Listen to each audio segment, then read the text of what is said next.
We live and in color? We're good? Alana, you good to go? Okay. Sorry for the delay. This is the June 13th Town of Nantucket Board of Appeals meeting. Can you hear me? Check one. Check. All right. Okay. Anyway, starting over again. This is the Town of Nantucket Board of Appeals meeting, June 13th, 2018. Can I get a motion to approve the agenda as written? I don't have it, but is it just that? It's just this. Okay. So moved? Okay. Will someone second that? Is there an extra copy of that? Can someone second it? Oh. Jeff? Jeffrey? Jeffrey seconds it. Any further discussion? No. All those in favor say aye. Aye. Okay. So moving right on. 2018 Surfside Crossing LLC, Surfside Crossing 40B for the applicant, Mr. Reed. For the applicant, Attorney Arthur Reed, of Reed, Gullickson, Hamley, and Gifford. I have with me here today the project proponent, Jamie Feely, together with Josh Posner, my law partner, Marianne Hanley, our engineer for the project, Don Bracken of Bracken Engineering, our landscape designer, Mirka Ahern, and our architect, Matt McEachran of Emeritus. You've already heard the substance of the project. Go ahead. Can I interrupt you for 1 second? I'm going to dial Ed Marchant in, which I forgot to do. I apologize, Arthur. No And problem. I'm not looking at anything other than trying to find his number.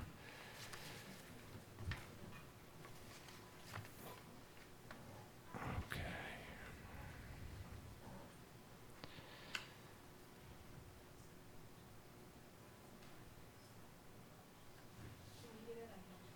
Yeah, if you have it, that'd be perfect.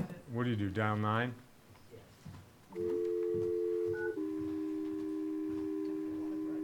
Dial one. No, he said his office. 739, is that what that is? 2543, thanks.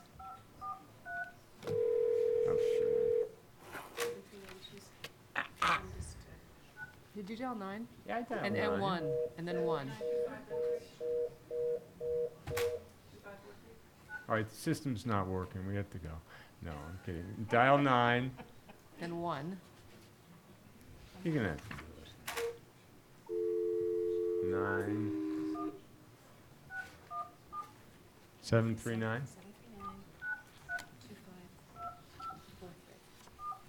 Thanks.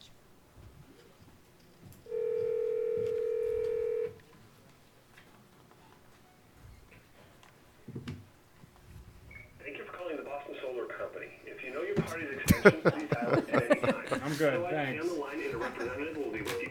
Yeah, that's just what I want to do. All right, I'm gonna try to sell. Sorry about that. Just let me look it up. Yeah. I can't. If anybody wants to sit, there are seats in the front row that are open. No? Okay. They want to stand. Because you don't want to be like the That person. extension is not valid. Okay. Want me to do it? I think this is his number. Which one? The top one? No, the middle one. Shit, sorry. 91617. This is Marchand. Hey, Ed. It's Ed. Hey, Ed. It only took My me. streaming is working fine. All right, it only took me 5 minutes. Okay, here we are. Let's start over again, Arthur. Okay. I think everybody's heard the members of our team, and I don't think Ed Marchand needs to hear that over No. again. But in any event, we are here today on this continued hearing.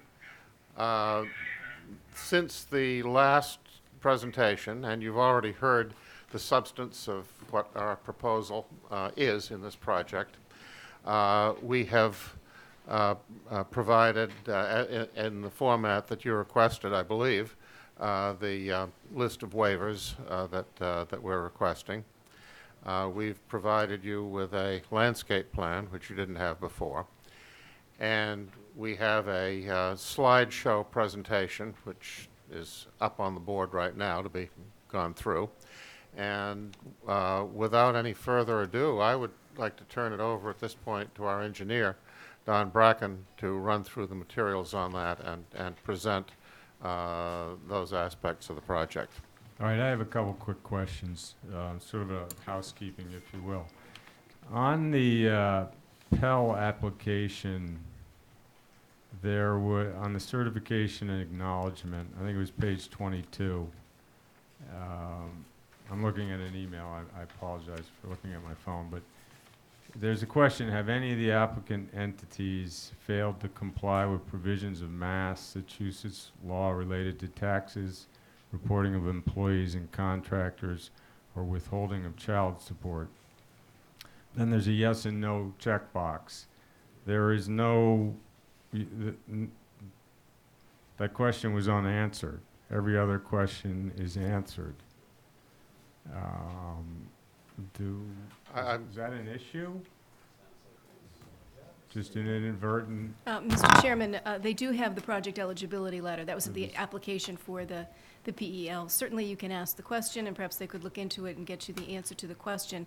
But the subsidizing agency did issue the project eligibility letter in response to the application. Okay, so they had no problem with the question being unchecked. Right, and to the best of our knowledge, there's no such issue. Okay, fair enough. Just checking. Okay. Yeah. So your intention is to have Don Bracken just run us through quickly? Yes, I don't see any point in leading into it with any further rehash of what we've already presented. No. And I'm sure you'll have a long meeting, and a lot of people will have comments. Obviously, we're here. All of our team will be here to respond to comments and questions that the board and anyone else may Okay. have. So on to Don.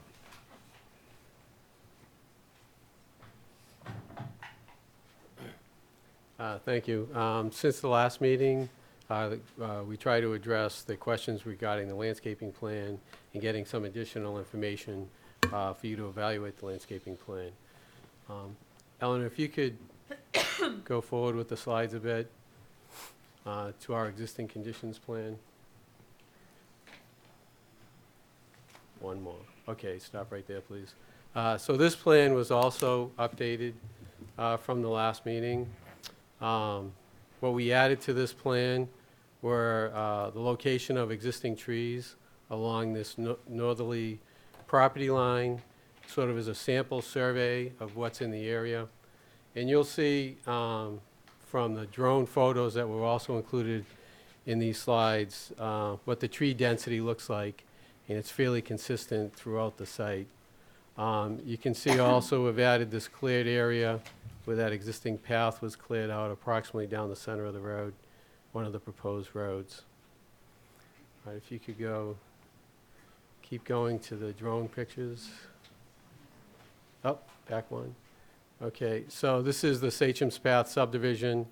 This is a drone shot looking into the site. Here's the site right here, so you can see the vegetation that's in this area. This first line is the approximate property line. This second line is the approximate 10-foot wide buffer zone along, this is the northerly lot line, along that property line. This picture also captures a post and rail fence that's within the Sachem's property. This is a existing 25-foot buffer that was retained as part of that plan. Go to the next one. Again, this is a different angle. Again, here's our project. This is that fence, and this is that existing 25-foot buffer. That 25-foot buffer ends here. South Shore Road is up in this area.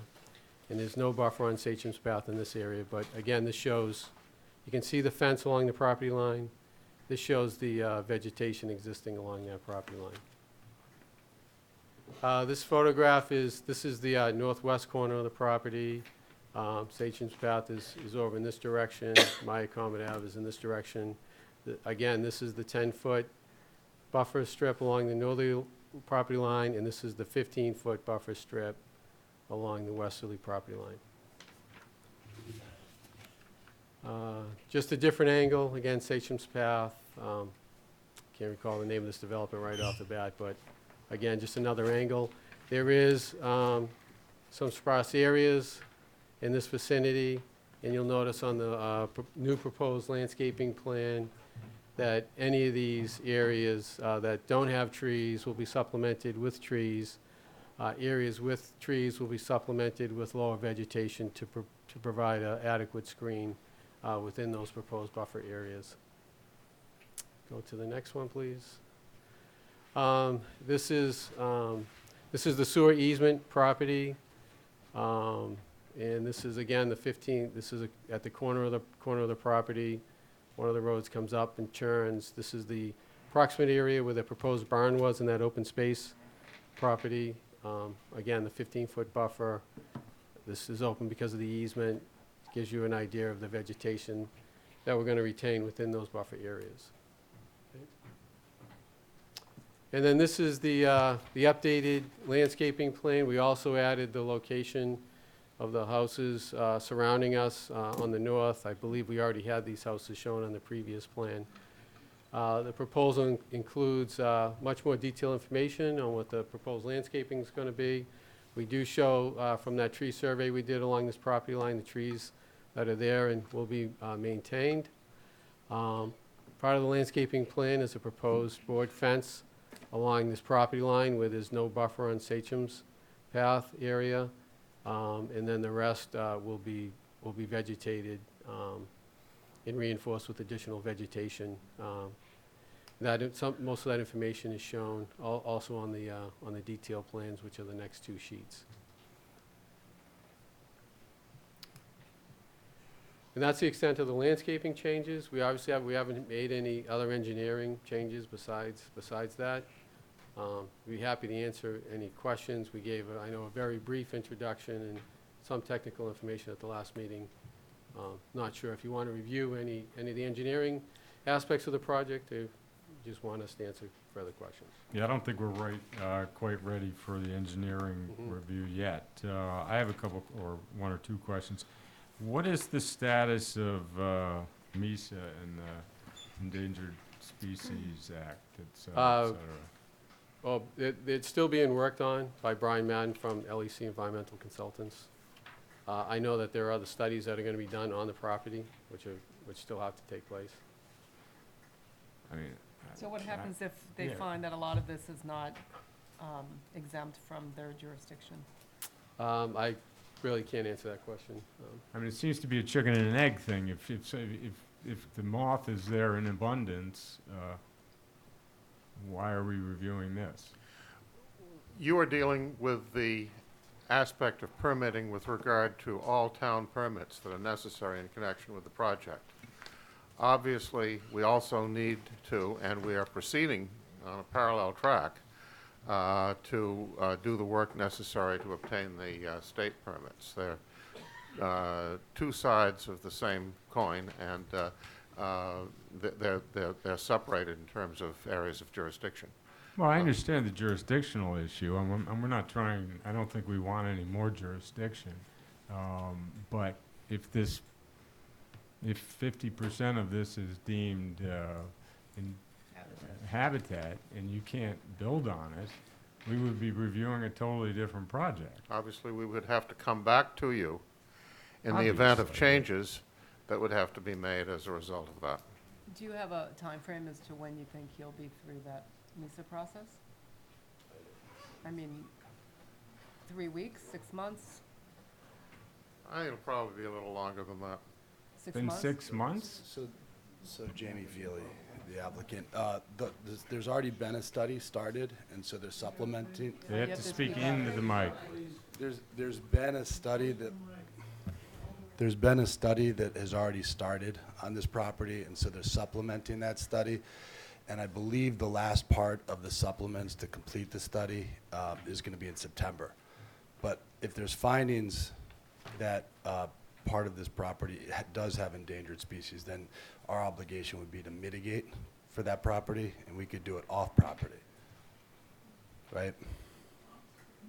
Yeah, I mean, you may or may not be able to, I don't know the ins and outs, but it just, again, it just seems to be a little bit of a chicken and egg thing, and I don't understand why we're looking at a project that takes the entire site, but, When you're not sure if you're gonna be able to use it. I mean, it seems like we're That wasting will our remain to time. be seen. I mean, we expect that in one way or another, we'll be able to meet their concerns.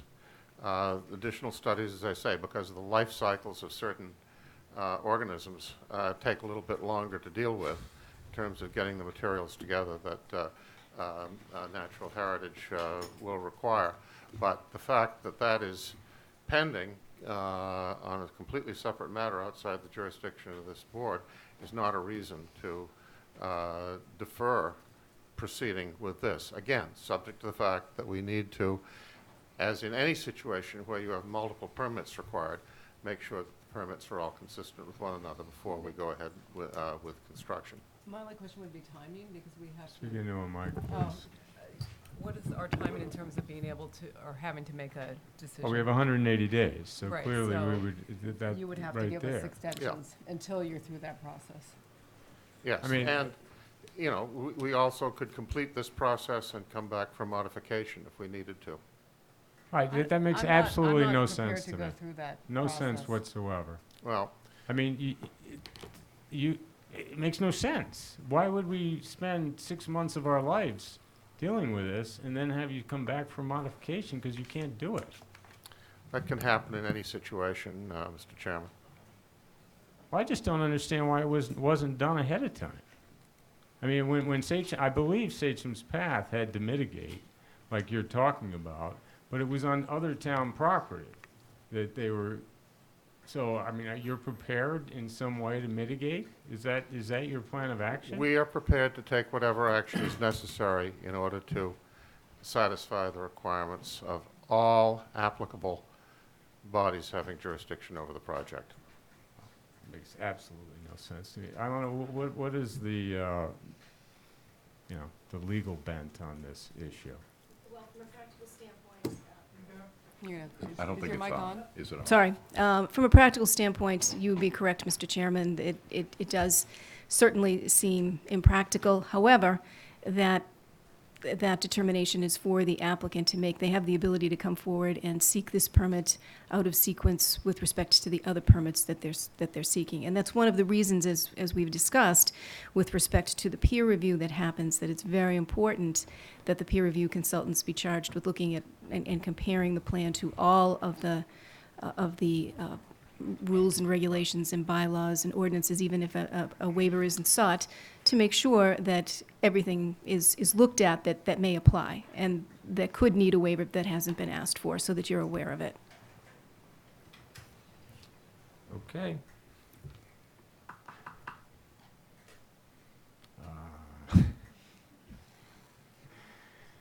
So, I guess we're moving on off of that. I, for one, appreciate the notion that we might be back doing it again. Don, I have a couple quick questions. Can you scroll back to the site that showed, right, is that the barn in question? Yeah. Yes. Isn't that listed as open space on the on some other plan? It is listed as open space on the lotting plan itself. So is it open space or does it have a barn on it? We probably should change the label of it. It's probably, we could give it a lot number. Well, is it included in it's- the open space calculation? The 68, The open space calculation excludes all the buildings, so the numbers that you have would not include the building. It would Got ya. include the rest of the lot area. Okay.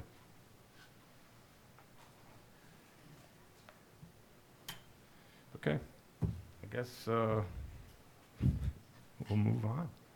Does anybody else have any other questions for Don at this point?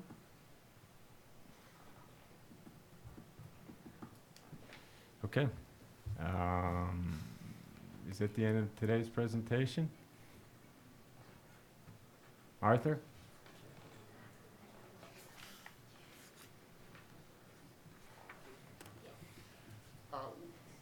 We can show you the architectural plans, which are in this slideshow presentation. Obviously, I understand you're going to be getting further input on that, presumably from advisory input from the HDC or wherever. We can go through that or not, or we can simply take questions and comments. I'm going to ask the audience, has everybody in the audience seen the plans? Or we can go through a quick presentation. We'll go through I can see enough nods no. Excuse me? Well, that's not Unfortunately, beside productive. the point. But having said that, let's run through it quickly in terms of so the audience can see what we're talking about. We'll let Matt run through the building design material. Actually, if you could go to the slide where it shows the landscape plan. Yeah, thank you. Can everybody hear me? No, thank you. I think it's probably best to start with the overall site plan. Yeah, that Yeah. one's great. So just to go through it, we've got a number of different zones here. Basically, these are single-family dwellings. They're mixed in with the affordable units. And then we've got these 6 condo buildings that are that have the studios, 1s, 2s, and 3 bedrooms, if you will. We've got 3 points of access to the project. What we try to do is create basically different zones within the development, if you will. So obviously we've got a zone here. Tried to think about streetscape, parking, creating yard space, creating a continuous sidewalk, if you will. And that applies to both residential, single-family applications. At the entry point here, the primary entry, what we try to do is discern between the two uses, single-family versus condo, if you will. So obviously we have single-family dwellings here and here, but the primary entrance point for the condos is singular, if you will. So they're not necessarily mixed. We did get some feedback from the fire department, the police department about wanting to have the ability for emergency vehicles to cross through this threshold, which we can do. But for all intents and purposes, this condo zone is its own zone, if you will. For the single-family residential access points, the idea here is that this row of buildings here would be taller in scale, closer to like a full 2-story height. Primary reason being is that these condos, which are compliant with the ridge height requirement of 30 feet, they're under 30 feet. But that the scale of these buildings would be, in the taller, would be closer to 30 feet, whereas the remaining portions of the residential single-family units are generally a story and a half, with the exception of this row of buildings here. And the intent is that when you drive down this section of the road here, that you have a series of 3 taller buildings, and that on the other side of the street, even though they're different, typologies, if you will, that the scale is consistent. Once you transition past that, this junction point here, the intent, not to repeat myself here though, is that these structures are essentially story and a half structures. And we can actually continue through to the architecturals if we could, just the elevations. Actually, if you could stop on that one, that'd be great. These were just some quick renderings we had done, but this is indicative for what the scale would be for the single-family residences. Story and a half, combination of gable dormers, shed dormers. I think that one of our goals here is for the design language, the architectural language, to not have a repetitive theme, that we have a certain level of variety, and we can achieve that through a number of different ways. Typically, rake detail, window type, window color. We think it's critical that all the units have some form of a front porch, not all of them, but all of them. And what we're trying to do is create an active streetscape here for the single-family residences so that people could walk their dogs, kids, et cetera, along these sidewalks. And so, anyways, I think there'll be a certain level of variety, but we're trying to maintain a certain level of a streetscape on the single-family residential side. You can scroll through, keep going. Go. All right, so actually, if you go back just one. So this would be the A-type, which was the taller structures at the entry point that are opposite the condo buildings. So pretty familiar language, architectural language, full two-story. Probably wouldn't have a full French door on the front, but layout and massing, this is indicative of a taller structure. If you could continue on, I could show you another one. Keep going. We're going to look for the, these are the affordable of the A type. If you scroll down to the C type, that would be helpful. What's that? I can't scroll after one by one. Yeah, no, yeah. I'll tell you when to stop. This is the C type affordable. Actually, right there, they're perfect. So this would be, I think, a good example of some of the architectural language that we're looking to import on a lot of the single-family residences. Again, we have the ability to change dormer types, sheds, gables, same with the front porch, omission of it, smaller versions of it. In this particular instance, we've got some flying rakes.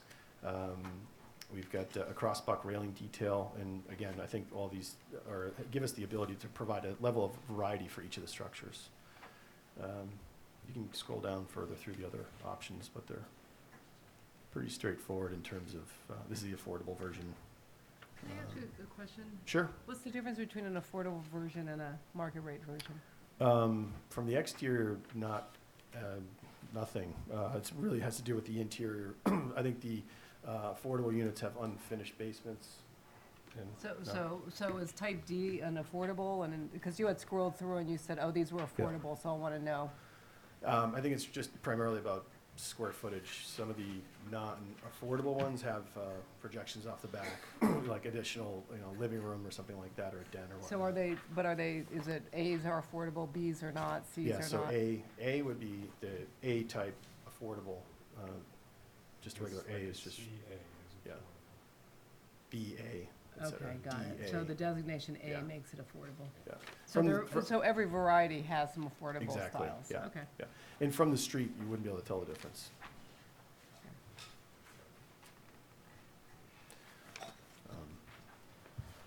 If you want to scroll down to keep going, we'll get to the condo buildings. There you go.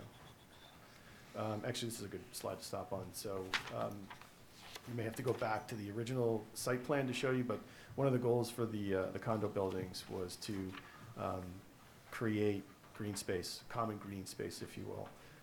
There's an existing sewer easement that runs through the property, and we use that as an opportunity to create outdoor living spaces and green spaces for the people that live in the condos to enjoy. If you scroll to the next one, or the one previous actually would be better. Thank you. The other thing we tried to do with the condo buildings is create, again, more of a streetscape, if you will. There's clearly a higher density in terms of number of units in this particular area, but that's by design. And the other part of it is what we wanted to do is create in every facet is to, we have to address parking, obviously, and so majority of the parking is actually located behind the buildings. All of the condo buildings are L-shaped, and we've placed them strategically so that when you approach the condo buildings, you're basically seeing on-street parking, slightly wider sidewalks. We've got these little pockets of vegetation, if you will. And then the parking, majority of the parking is located behind the building, so it's not something that anybody really sees other than people who are parking there, if you will. You could continue to the next slide, please. Keep going. So those are the L-shaped buildings. I'll just stop here. These are pretty straightforward. So the front elevation is what would front on the street, if you will. The longer L shape, which is on the side elevation, is obviously longer, but all of these elevations front onto a common green. And so they're not, you don't really ever see that elevation, if you will, from the street. The intent is that these the longer sides actually have a direct relationship to the outdoor green space, the common green, if you will. And the idea is that anybody who lives in these structures can utilize that for any number of uses. As far as the massing and the architecture is concerned, we got some preliminary feedback from the HDC. They talked about trying to break up the massing a little bit further. They asked us about colors, which I'm sure we'll get into. But you can see that what we try to do is create a language for these larger scale buildings. Again, they don't exceed 30 feet, but a language of additive massing, if you will, in terms of specifically identifying typology, historic typology of a size and scale of a building, and then assembling it in certain ways. We've done some historic research, and there are precedents for larger buildings like this, and that's what we used for our antecedents, if you will. Again, but the front elevation on the street, you would see a structure of this size. So I'm sure I could keep going, but I think I've covered all the major buildings. If you have any questions, feel free to ask. This is the utility barn that Chairman Tooley, you had referenced earlier. Yep. All right, thanks. Thank you. Any questions for Matt? I have a question now. Why condos? Maybe that's not for you. I certainly have an opinion on that one, but I think probably best. So the condos came from a conversation I actually had with one of our first responders when we had first acquired control of the property, but before we had decided which way we were going, and we're contemplating a whole bunch of different versions. But the ownership element is the reason that we like the condos. And as you guys probably well know, there's a major housing crisis on Nantucket, and there's very little housing available at the market rate for people who don't qualify for affordable housing. And so the 72 condo units that are not designated as affordable, we're talking about prices between $450,000 and $750,000, and there's a huge void in the market right now at the market rate level for that. And if you make plus or minus over $70,000 a year as a household, you're not going to qualify for the affordable units, and that leaves a lot of our critical, vital, year-round workforce in a predicament. And so that's why for us it was important. Yes, there's a lot of apartments on Nantucket right now. Richmond Group is dealing with that. I know there's Tacoma Green, and apartments are important. But I think writing a $3,000 check or whatever the number is in perpetuity for a lot of our teachers and first responders and professionals is not going to be the answer to retaining those folks. And so we want to provide an option for them. Okay, thank you. I mean, clearly it increases the density quite a bit to roughly 12 units per acre. Right, and so we've looked at that. We've gotten to know affordable housing and the costs around it through the project that I'm involved in as the contractor right now. And there really was, for us, no other viable way to address that vacuum in the market. So. Okay, well, we're good. You finished at this point, Arthur? Yeah, we're ready to take comments and questions at this point. All right. Obviously, we'll have a lot more stuff when peer reviews have been done and so on. Okay. Why don't we open it up to the public? Who wants to go first? Hello, my name is Joan Stockman. I'm an abutter to this project. And I would like to start, I was pedaling my bike, so I'm a little out of breath. I would like to start by thanking the ZBA for what must be a tremendous amount of work, a lot of time and effort on your part, and something of a thankless task. General comment, I think that this project really represents a tipping point for Nantucket. When we first were apprised of the scope of this project, Mr. Feely and Mr. Prosner came to meet with a handful of abutters, and my assumption and what I said out loud to them at the time was, so this is the shock and awe version, right? And that there would be something that's more reasonable coming up down the pike. And they said no, and the presentation here today suggests no. The reason that I jumped up out of my seat like a jack in the box is that there just seems to be, for a lot of reasons, there seems to be a lot of inference and information that's getting out through the Inquirer Mirror, and the comment now about writing the $3,000 check if you get on your smartphone and you look at a mortgage calculator, it could be $2,500, it could be $3,500, it could be $4,500, it could be $5,500, depending on what the cost of one of these units is going to be. So, and I have not heard either directly or from any of our group of abutters and the hundreds of people who are opposed to this project who actually could be moving in there. Talking about the first responders and kind of alluding to the public servants on the island, I've heard nothing from any people that we know. So that would be conversations with the heads of these departments. That would be conversations with individuals who work for the fire department, for the police department, whatever. Maybe there are some people who could afford to live here. I haven't been able to find any of them yet. And this is not about, I guess the final thing, I could go on for a long time, as I'm sure you can tell. The thing that I would want to leave you with is that, you know, if we're actually concerned about the people who live here and who can't afford to live here, what if we were to build housing for them? And it would be housing that they could actually afford, and it wouldn't be this kind of devastation of a neighborhood and of the island. It's not just our neighborhood. It's not, I mean, it literally is my backyard, but this isn't just my backyard. This is the entire area. This is Surfside Beach. This is everything that's attached to Fairgrounds Road. So we're talking about the entire island. And I resent that this has been painted in some of the PR and also the pieces in the newspaper as a service to Nantucket, because it's not. It's like one of those party games where you attach kind of the funny nonsense thing at the end, and this is a terrific idea to benefit. It's not Nantucket, it's the developer and the builder. It's Mr. Posner and Mr. Feely. They are the ones who benefit from this, and it's not Nantucket as a whole, and it's certainly not the working people in Nantucket.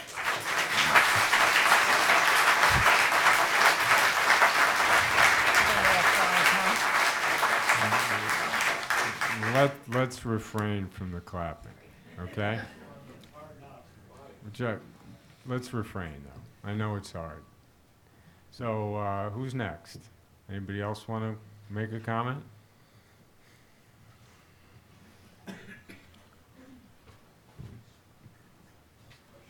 Yes, questions, right? Well, just raise I'm your... Vicky Goss. Sorry, I recognized her, but I'll recognize you next. Hi. I'm Vicky Goss. I live on Blueberry Lane. My question is, what does the state say about, do they have a position about having 40 Bs basically all within 1 mile of each other? Isn't there a recommendation that they be spread out through a town? And if the island is considered a town, we're talking about another 300 cars, Surfside Road, east of the Rotary, all just, just massive pileup, and it really doesn't matter what you do with the roads, you're adding 300 cars to it. If there were to be any kind of additional 40B, why can it not be west of town rather than all in the same neighborhood? And what is the state's position on that? Thank you. I personally don't know the state's position. Do you?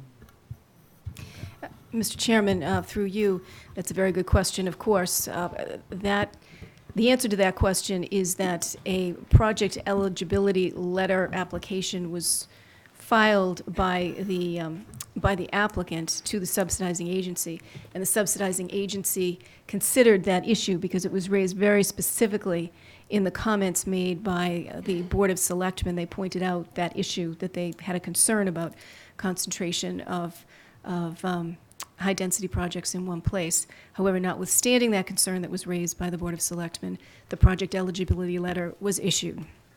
And in order to come forward and be able to bring this application before the board, one of the prerequisites is that there be a project eligibility letter, and there is one. And so it is properly before the board. Yep. So the unfortunate answer is the states looked at it and they issued the letter. So, did you have questions? You just go up to a mic and identify yourself, please. Sean Perry, 14 South Shore Road. There's actually a question for the architect. In the South Shore Road area, how many other structures approach the 30-foot ridge line? Is that something common in the area?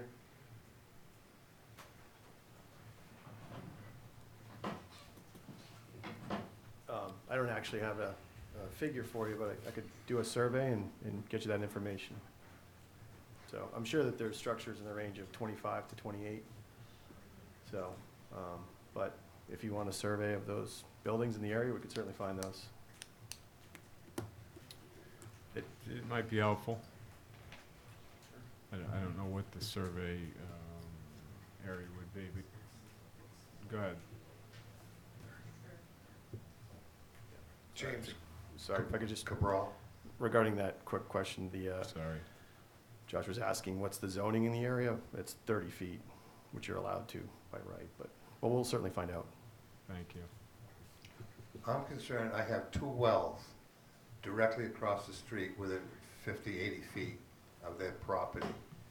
And they're gonna put in roads, they're gonna have well over 300 vehicles.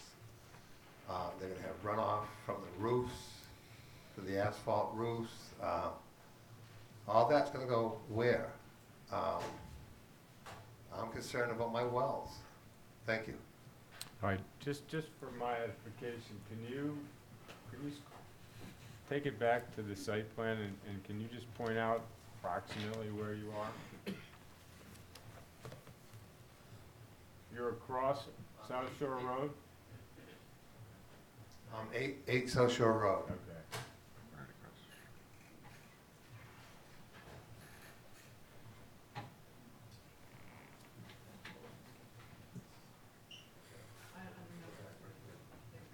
Maybe there is there one that gives us the overall?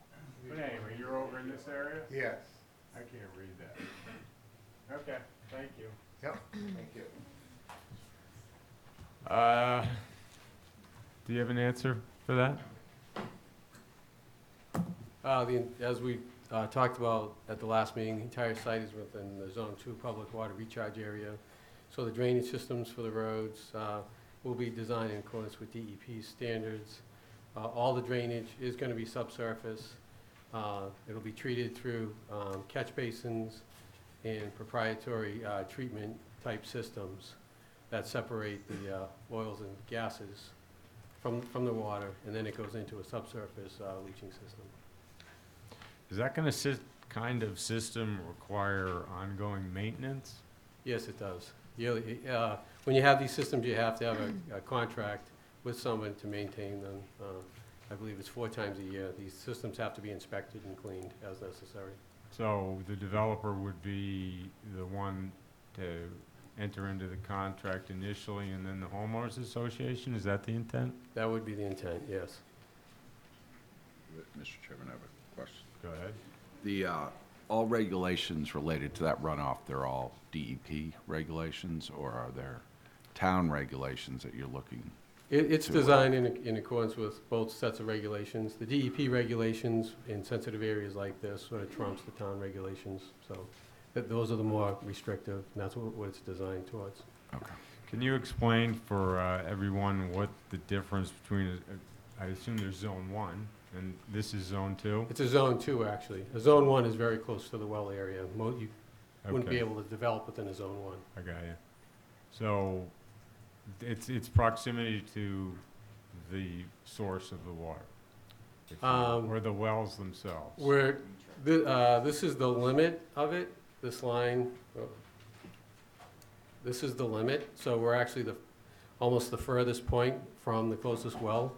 I don't know exactly what that distance is, but that's easy enough to get that information and get it back to you. So the direction is in this direction, so the well is towards that direction. And it's Zone 2 above? Yes, this is the line, everything, so most of the property is located within the Zone 2 except for this triangular piece. Okay. Those, by the way, we have hired or are in the process of hiring peer review consultants who will be looking at the engineering and making sure that the DEP regs are met, because quite frankly, we are not experts in that field. So that is in the works. Unfortunately, it takes a little time to get that going because of Right, and as part of the regulation, the report that we had submitted includes a certification that the design meets the standards, and there's a lot of backup information already in the files that demonstrates that. Okay, thank you. Anyone else? Gretchen Callahan, 4 Morgan Square. I would just like to know what the process is with the state. How could they possibly have approved this? I mean, it is so out of character. It is so dense. Does anyone from the state come down here and take a look at what it's going to do to this neighborhood and the street? I mean, you're saying 300 cars, but how many bedrooms are within this development?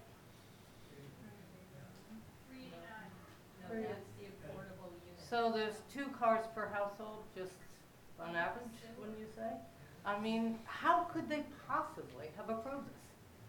And is there a way for them to reconsider?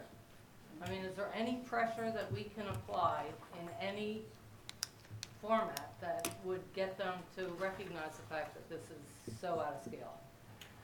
I'm going to defer to Ilana, but I'm going to say that this isn't really the forum for that. I mean, the applicant's here, they have a Pell letter from the state, and we have to deal with what they've submitted, so. Right, there is a, as I've mentioned before, and as you mentioned just now, there is a project eligibility letter from the state subsidizing agency, and to answer the question, yes, they did come down and do a site visit. They did look at the property. They had a meeting with the developer on the site on a particular occasion. Would have been a publicized event, so that did occur. They did see the site. I'm not sure. Don't interrupt. I'm not sure what the date of it was. I see you. Are you all set, Ilana? Yes. Go ahead. My name is Jack Benjamin. I live on 20 Gladlands. I've been here for 30 years. It's very, very interesting. There are 2 prior people who came up, Gretchen, and I'm sorry, the young lady from Blueberry Lane, talked about the traffic and the congestion. I'd like to discuss something. You mentioned January, that the state was here in January. Okay. Does anybody realize what it's like on a Saturday or a Sunday, coming back at 4 o'clock in the afternoon from the Surfside Beach?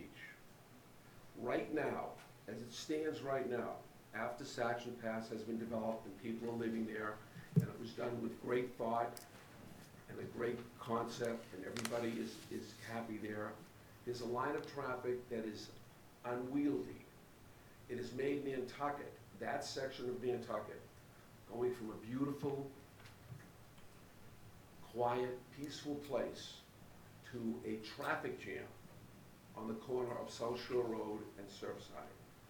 It's not only is it traffic, and not only is it backed up, but because there are so many young people who spent their time, come to Nantucket, and they go to the public beach there, and they're enjoying themselves, and they're fulfilling their dream of being in Nantucket.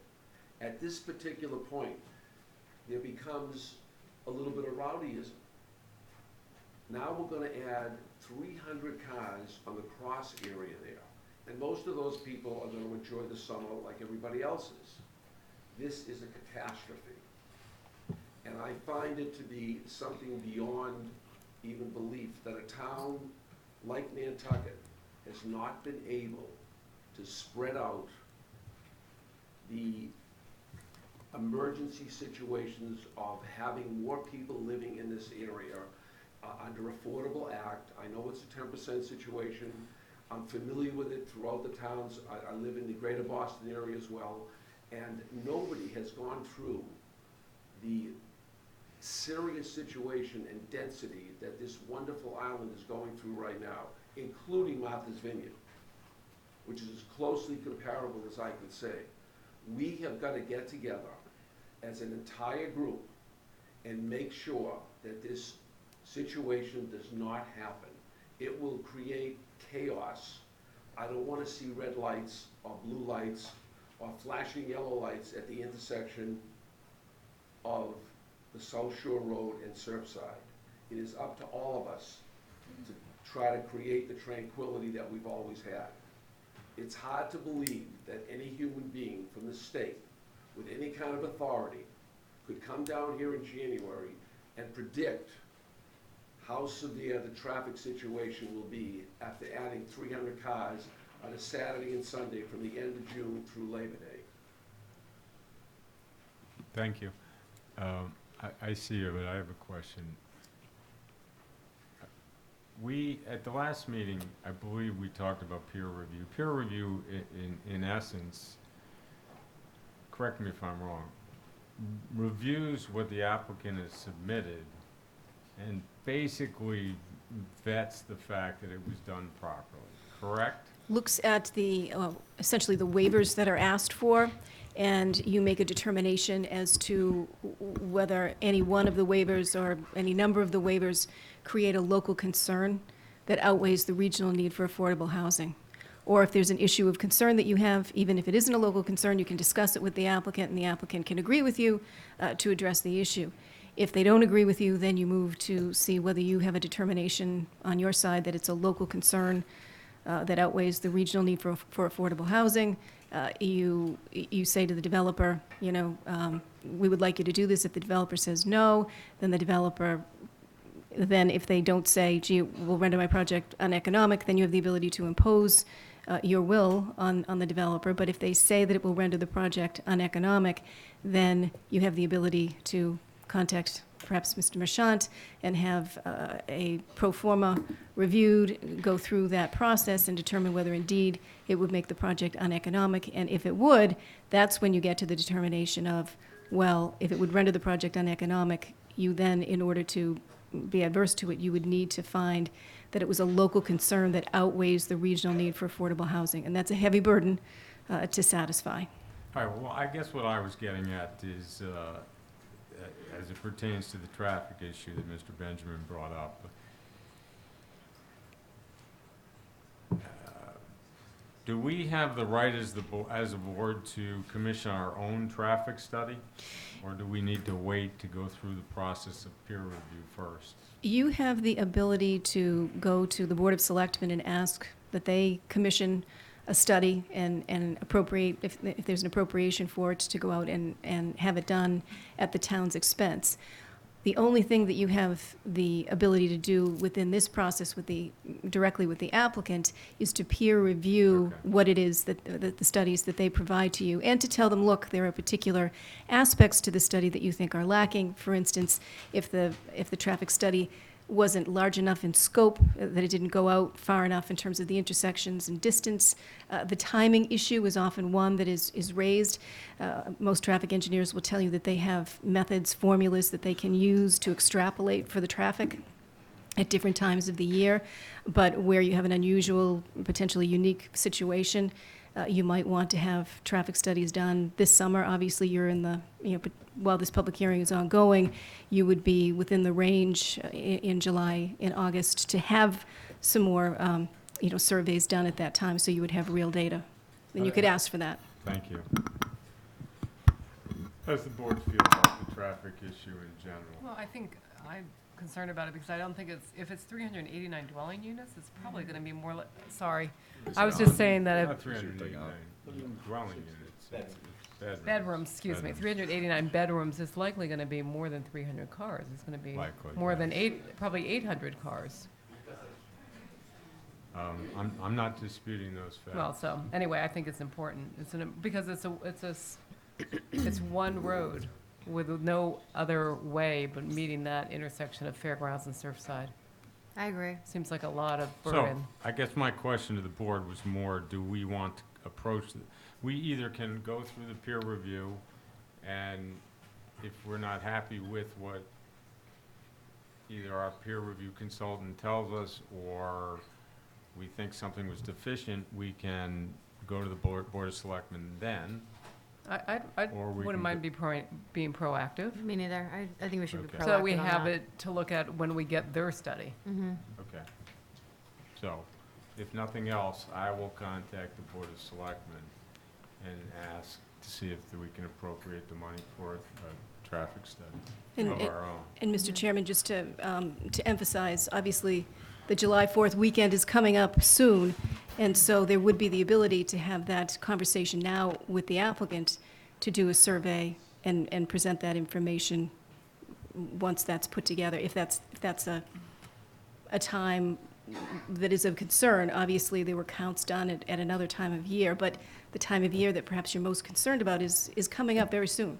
And going back and forth with the Board of Selectmen, trying to get the permission and to get the money together and so forth, and to get someone hired and to go out and to do the surveying, perhaps it could happen in time, but you may also want to ask whether the applicant is willing to go out and do some traffic counts in this area at the relevant time. Okay, thank you. So to the applicant, I'll get to everybody. How do you feel about doing, does your traffic study take into account heavy summer traffic, other than extrapolation? Is it an actual count? Do we have? How did they?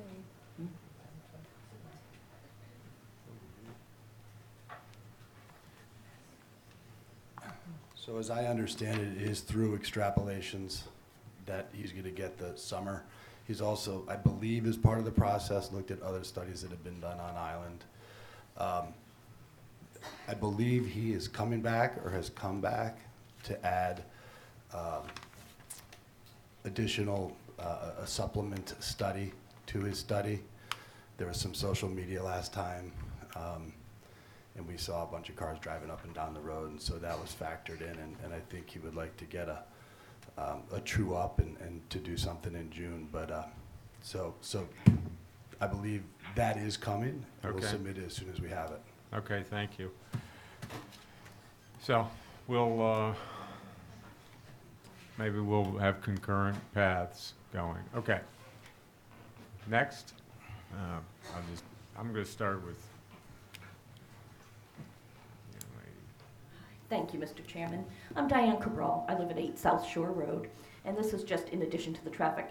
I just need it to be made clear that South Shore Road is a dead-end road. We have one means of egress, and I think it's really wonderful that this development is going to have 3 means of egress for their part, but it still empties on to one road and one road out.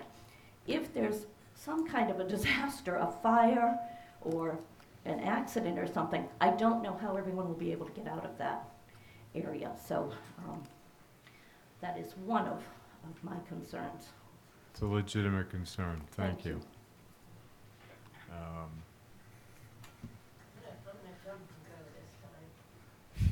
Okay, Campbell Sutton, 15 Appleton Road.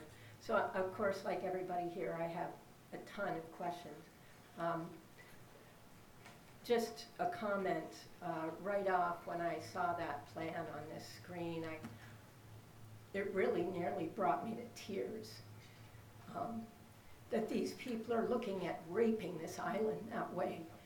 13.5 acres, and you know they're gonna scrape and rape that thing, just like Richmond Group did, just like they've done down at the corner of Milk Street and Vesper Lane, I think it's Vesper there, and that's just a start. I don't know how many archaeological findings have been happening across this island that are not spoken about, but in 13.5 acres in that area, you're gonna find something. Is it going to come to light, or is it gonna get just bulldozed over because, well, you can't see it? Okay, there's my comment, now that I got that out. So I have a number of questions. Sometimes I feel like we're in a dog chasing its tail situation.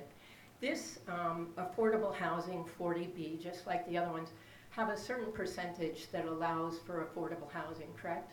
Correct. Okay, so in this case, it's 10%, which means 90%. No. It doesn't mean that? 25%.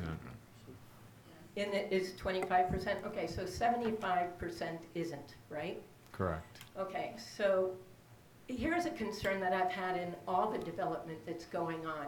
For every non-affordable home, I'd like to know what are the numbers? How many jobs are required?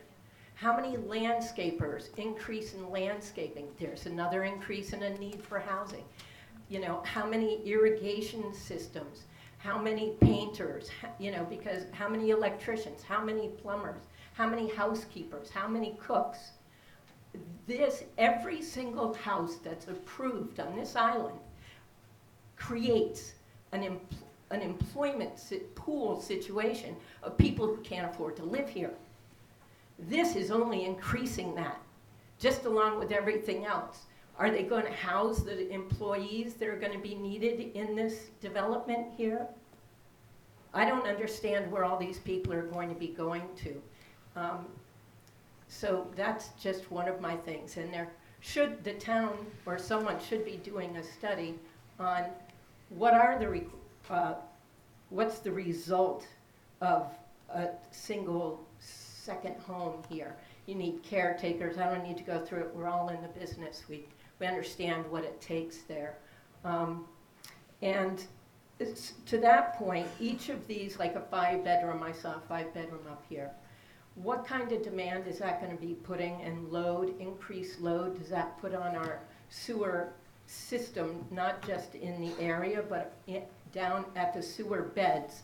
Are we, by approving this, are we all approving to increase our taxes in order to provide the new expansion for sewer that's going to be required with the amount of effluent that's going to be coming from this place? The power, just the power for a place like this, are we all going to be paying in our taxes to bring that third cable over? I mean, on the one hand, sorry to be on a soapbox, on the one hand, we have all this, you know, we've got mass saves running around trying to help us save energy everywhere, and you're allowing houses to go up with exterior lighting to beat the frickin' band that stays on all the time. I don't understand, like, how can you on the one hand be saying, oh, we're trying to create a better power situation, and then on the other hand, be approving things like this? I didn't see one solar power panel on any of this. I didn't see anything in a 13.5-acre area that is going to be pavement and rooftops, right? I don't see a catchment where they're utilizing the runoff from this thing to run the toilet systems, to do utility water, to do irrigation. I mean, we live with an aquifer here. Are we going to have aqueducts that go from the mainland to here, one that takes sewer off and brings fresh water on? I think I'm done. Thank For the you. moment. Sorry. Thank you. Thank you. Again, speaking to some of your points, with regard to demand on the sewer, the power, and that type of thing, again, we just haven't, it hasn't happened yet, but we are asking for input from the sewer department, the electric company, the police department. We just don't have that, we don't have that input back yet. So, I know that probably. Well, we would prefer to, I think, have it come from those that are going to be affected, not from the developer. So. Right. Right. Right. And when we get that peer review, I just don't remember, do they talk about how much the services will increase and what the impact might be to the island in terms of taxes and increases and other things? I don't remember that as being part of the peer review on the last one. You know, I can't speak to that yet because we don't have it in front of us, but you would hope that they would take a good hard look at it and see what the implications are to the greater island and not just Right. this area. Well, I think she brings up some good points about alternative Absolutely. energy and components, and using the opportunity to have this 13-acre site to do something positive to the island as opposed to drain services out of it, I think is a nice approach. Yeah, We'll see. The plan, such as it's been submitted, certainly isn't the most innovative or creative plan that I've ever seen, so. Right. Yeah. Or sympathetic. Or sympathetic to the area or Nantucket, but. Right. Okay, so I'll just go to the far right.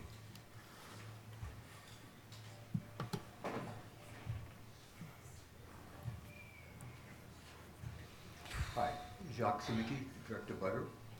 I've got a couple questions about traffic. First of all, the traffic study. I believe in the state, the letter that we got back from the state, they asked for a comprehensive traffic study. I believe that was the wording used. Correct me if I'm wrong, but I think that's the word they used. And the traffic study, as it stands now, the one I believe that was done in February was, you could probably say it was cursory. It was over very short periods of time. It was done on a school half day, and it was done in February or January. So it'd be really nice to get a good idea of the actual traffic on South Shore Road and that intersection. As far as hiring consultants to do it for you, the town does have a traffic guy, and the town actually owns 3 counting machines that they're now actually set up down by the high school that could be set up around that intersection so the town could capture actual traffic counts. And definitely 1-day sampling or 6-hour sampling is not the metric that should be used. It should be 5 days, 7 days sampling, just so you get some weather in there, some whatever else is going on. So that's one thing. The other question is for whoever is, when I'm looking at the design of the streets, I'm a little confused as to whether, are they one-way? Are some of those streets one-way in the development? They're all intended to be two-way streets. Okay, and how wide are they? The main street coming in, which we're calling Road A, which is this road right here, is 24 feet wide, with granite curbing sidewalks on each side. The other roads, which are minor roads, are going to be 20 feet wide, with granite curbing and sidewalks on each side. And so there's no on-street parking allowed? Is that the? Not under this plan, there's no on-street parking proposed.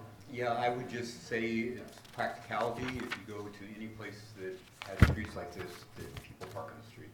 Yeah. Unless you're enforced. Amelia Drive is a good example of a two-way street that doesn't really work. But the other question I had is, where does the snow go when we get 2 feet of snow and they have to plow that? Does it just get plowed over the granite curbs onto the sidewalks, and then the kids can't get to school, or what happens on a 20-foot street? We have spread out, there are 4 open space lots. Maybe we'll have 3 depending on how we label the plans, but there will be some areas where the drainage systems are going. Yep. That we could put snow if we had to. So otherwise, it would be typical of any type of, similar type of development. Well, the granite curbs on both sides, I think, actually preclude, like a lot of times you have 4 feet of ground before you hit the sidewalk. Mm-hmm. And so that usually absorbs the snow, just gets pushed to the side. Because what you would be talking about would not be snow plowing, it would be actually using loaders and picking the snow piles up and bringing them in, and dropping them at different sites in the complex. Well, that's a concern we'll definitely take under advisement. Yeah, it was just the street width is something that I just wonder how you're going to force people not parking on it. Because someone parking near one of those corners, fire engine's not going to be able to get around on the turning radius. And I think it's a safety issue. And I understand all this is going to be rehashed more and more, but these are just some concerns I had, that's all. No, good points, we'll take them into consideration. I have a couple questions related to your questions. What is the baseline street width on Nantucket? 40 feet. Well, that's the layout. That's the layout. We do comply with the subdivision rules and regulations for minor road and collector road at the 20 feet and the 24 feet. One of the waivers we are asking for is the grass strip between the roadway curbing and the sidewalk. I noticed, yes.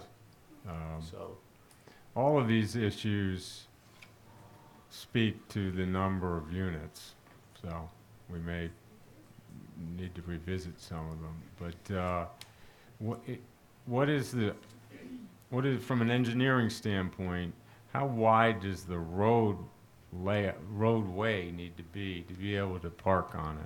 One side parking. typically in this situation, on-street parking is an 8-foot width by Okay. 22 feet long. And for two-way traffic, you would need a minimum of 16 feet. So if we were gonna change it to allow on-street parking, you know, we'd have to have at least 24 feet. Okay, on so the at minor least roads. 24. Yeah. And could I ask Eleanor Sure. to just, can we go back to the slide that has the buildings on it? The landscape plan? Yeah.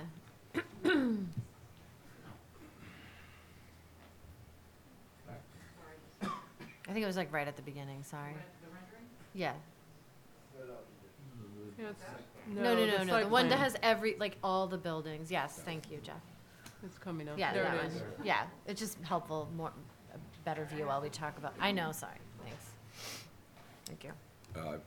One question you mentioned, I'm looking at the waivers here, and there's a waiver for street width requirements.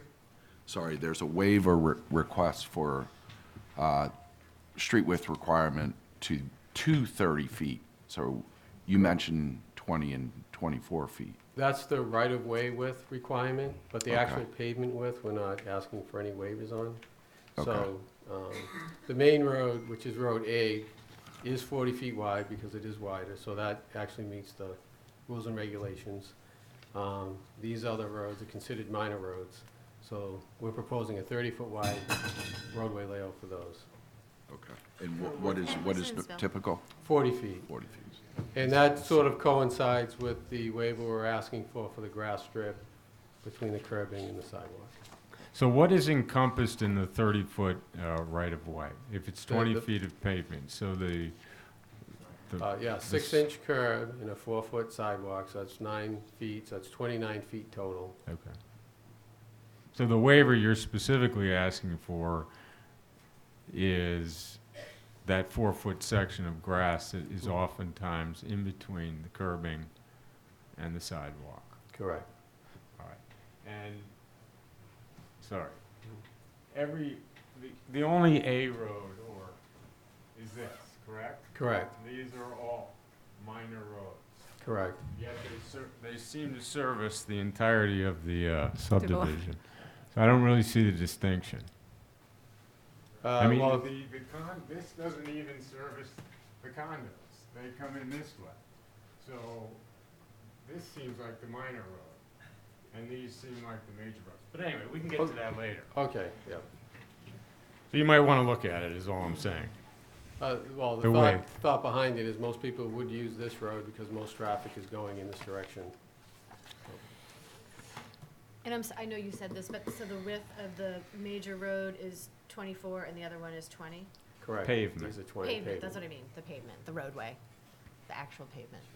Okay. On the snow removal question, which was a great point, can you pile, you said that there might be a plan to pile it up in the open areas, which would also be drainage areas. Can you pile, I'm just curious, on a DEP basis, potentially salted snow? We probably don't even, we use salt here. Well, you won't be able to use salt here as part of the operation and maintenance plan because we are in that zone 2 Okay. area. So that wouldn't be an issue with So the ice. so you can pile, from a regulation standpoint. I'm not I aware don't- of anything that would prohibit it, but Okay. again, we can double check that before the next meeting. I just don't know. Yeah. But it is a good question, where are you gonna put it all?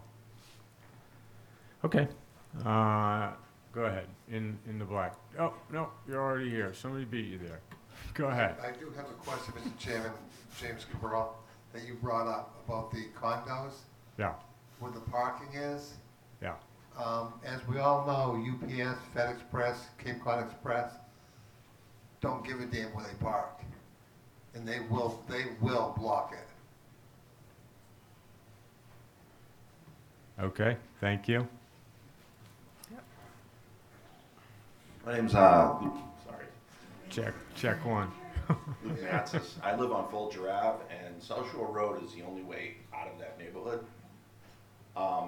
Now, every morning during the school year, at the top of Blueberry Lane, there's a school bus picking up about 20 kids. My question is, are these roads big enough for a school bus to drive down? Because this is supposed to be affordable housing and housing for people in Nantucket, which means there's gonna be a bunch of kids in there. Where's the bus gonna pick them up? On South Shore Road? Are those roads big enough for a school bus to go down and pick kids up in the neighborhood? How long is that property? I mean, do they have to walk out to South Shore Road to get picked up?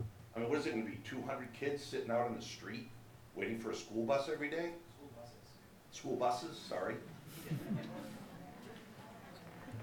So your question, if I'm hearing you correctly, is the road adequate to service the school buses? Yes, or are they gonna be picking kids up on South Shore Road?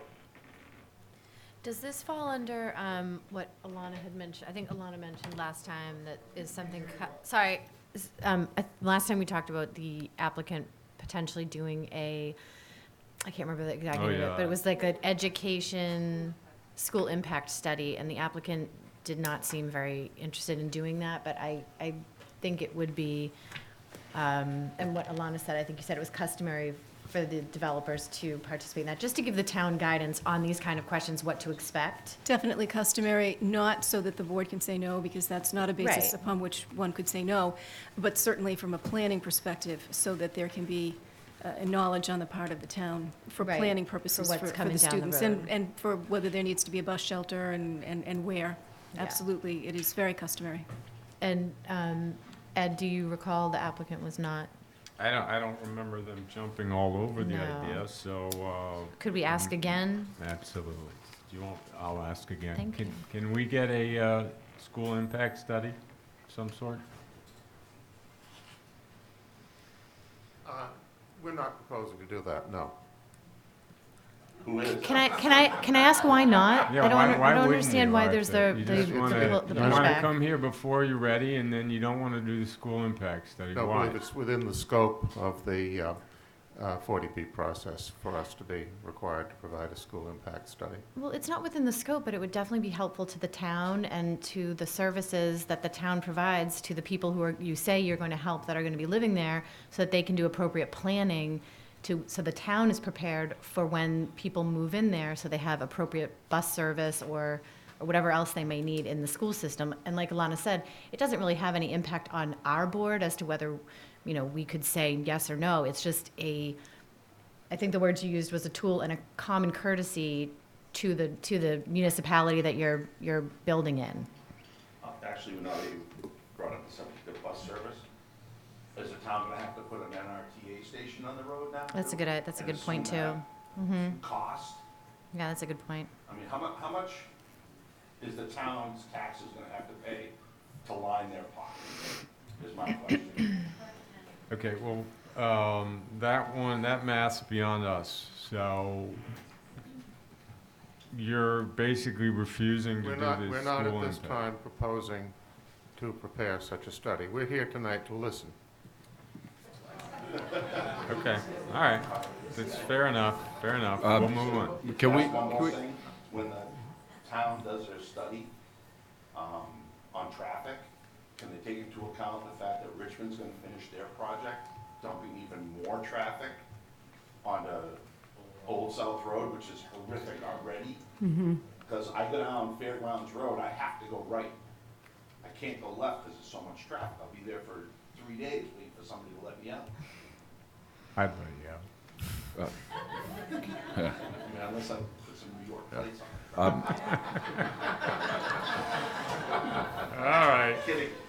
can we, did they have a response to the bus question and concerns? Are the roads? The notice station? No, the Or school the bus? school bus? Yeah, school bus. Are the roads passable or for a school bus? Yeah, the roads are definitely passable for a school bus. We did do a turning analysis for a fire truck, which is on one of the sheets. It is. And we did it for the It entire is. site, Oh, it is, okay. so. Okay. So the implication is if the fire truck can make it, the school bus can make it. Yes, it's usually a larger vehicle. We can, again, we can add that to the turning radius study as well. We have that information we can add to it. And again, the layout of the roads, the paved area of the roads, is not something with which we're requesting waivers. They will be the full width, 20 and 24 feet for, depending upon the category of the road, that will be required. The only waiver would be with the actual layout width of the road, not the traveled part. So that should address all of that. Okay, Don, I see on page, well, construction details and vehicle turning analysis, and maybe I'm missing a page. It has only the condo area. Yeah, yes, Is- in that set of plans for the condo area, but we did do the analysis on the entire subdivision, and the traffic consultant also did it, so. All right, well, And you'll, that may be in the traffic report as well, but we'll definitely should get provide that. additional information before the Okay. next meeting, specifically for the school buses throughout the entire. I mean, there's nothing to say that the school buses actually are going to go down there. We don't have any control over that. I don't think. Where the school bus route is. So I'm just saying, you know, the kids may have to walk, but that's beyond our scope. You good? Good? Go ahead. Hi, my name is Frank Hanlon. I actually live on 64 Fairgrounds Road, and I take my life into my own hands every time I try to get mail during the day with the traffic that runs up and down Fairgrounds as it is. I actually do it at night so I can see the cars coming and see how fast they're going. Question about the kids. I don't see a playground anywhere on this plan for kids if they're in this area. I also actually happen to work for the fire department, and I'm not here speaking for the fire department, but I do know how to drive a fire truck. And if he's saying that the road is only 20 feet wide, if you put anything on that road, such as even a small car, and there's more than one of them on any of those radius turns, a fire truck that we have will probably not make it around there, or it'll be very difficult to get around. And that's not including our ladder truck, which is even longer than the fire trucks. We also have ambulances that need to get there, and they're getting longer and bigger. So I would say we have a hard enough time getting down people's driveways as it is in the fire trucks without scratching them up. For a 20-foot road, I don't believe that's going to be enough in reality. I don't think any of these gentlemen have actually driven a fire truck in and around town in Nantucket and how hard it is to get to places. We can certainly arrange that if that's something the town wants to do. I have no problem to do that. I can definitely do it at the height of the traffic. Is there also a emergency management plan for this area as far as if there is a disaster of any sort, in bad weather or evacuation plans for people from this area? I'd just like to get some of those extra questions answered as well. Thank you. The playground issue, let's start with that. I can point that out. There's a playground on this open space parcel here. There's a playing field over in this area, and there's another playing field in this area. For the condominiums, this will be an open area, this will be a pool area. While we have this plan up, and then I'll get back to your other questions in a minute, Frank. The sewer easement comes, that's what this is, correct? Correct. Town sewer easement. Just from a, I know you can't build on it. Is pavement okay? Is tarmac okay? No. So In my opinion, no. What's that? In my opinion, no. No. So how do you deal with that? That sewer easement goes through the entire town, under all sorts of other roads. Satcham's Path Road goes over it. Their utilities go under it. As long as we don't interfere with the use of it, we're not interfering with the operation of it, we don't see any reason why we can't can't build over it, the same as everyone else has done. You know, the town obviously has easement rights going through the property, as long as we don't inhibit their rights to maintain that line, which we will not. Obviously, it would be at our own risk, they would, if they ever had to dig up the roads. But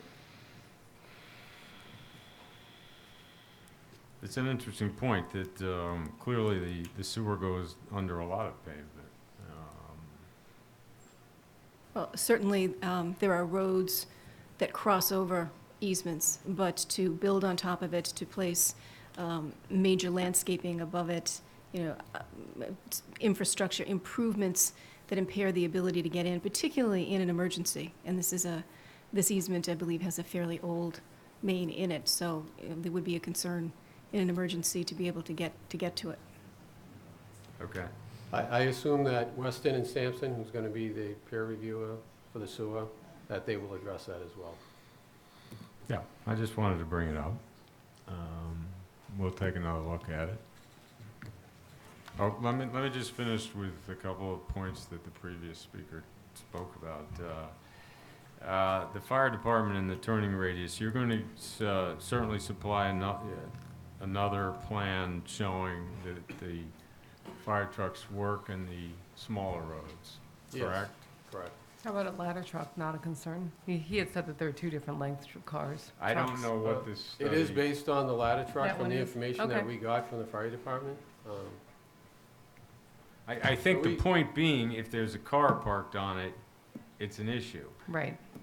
You know, I So we don't- have to figure out where the cars are going to be parked. Yeah. Unfortunately, people park their car where they want. Just Right. go outside here and look. Yes. But, having said that, so then the third point was, is there any sort of, I don't remember exactly what you called it, an Emergency emergency readiness management. plan? Emergency management plan. Emergency management No, we plan. haven't prepared one. Well, it's an interesting point, because as several of the speakers have brought up, there's only one way out of that entire area, not just this subdivision yeah, or development. development, but the entire area. You can't, I mean, other than going down off the beach, but, so what are our choices in terms of addressing that issue? Part of the peer review will be to look at the requirements under the local bylaws and rules and regulations for emergency preparedness, and certainly if there are comments by public safety personnel, fire service, the police department with respect to the need for an evacuation plan, that should be a comment that is provided, or peer review that will come to you to outline, you know, what it is that's needed. You know, certainly many departments now ask for, after a large building is built, for there to be a determination as to whether there needs to be communication material inside, that kind of thing. Okay. All right, so we'll get to that. Go ahead. Hi, my name is Kate Raphael. I live on 26 Comet Road. I have two questions, one for the committee here and one for the builders. My question to you is, I was here in May at the meeting where the discussion of safe harbors was discussed. And I'm wondering, is that now a mute, closed subject, or can that come back up again? I think it's closed, right, because we discussed it at the beginning? I believe you have 15 days to make again, correct me if I'm wrong, I believe you have 15 days, you being the The board. ZBA, has 15 days to bring up a safe harbor issue, 15 days from the day the application was submitted, or the public hearing was started. Date of the public hearing, right? The date of the first public hearing, which was in May. So we discussed all those items, and we felt that there wasn't a safe harbor.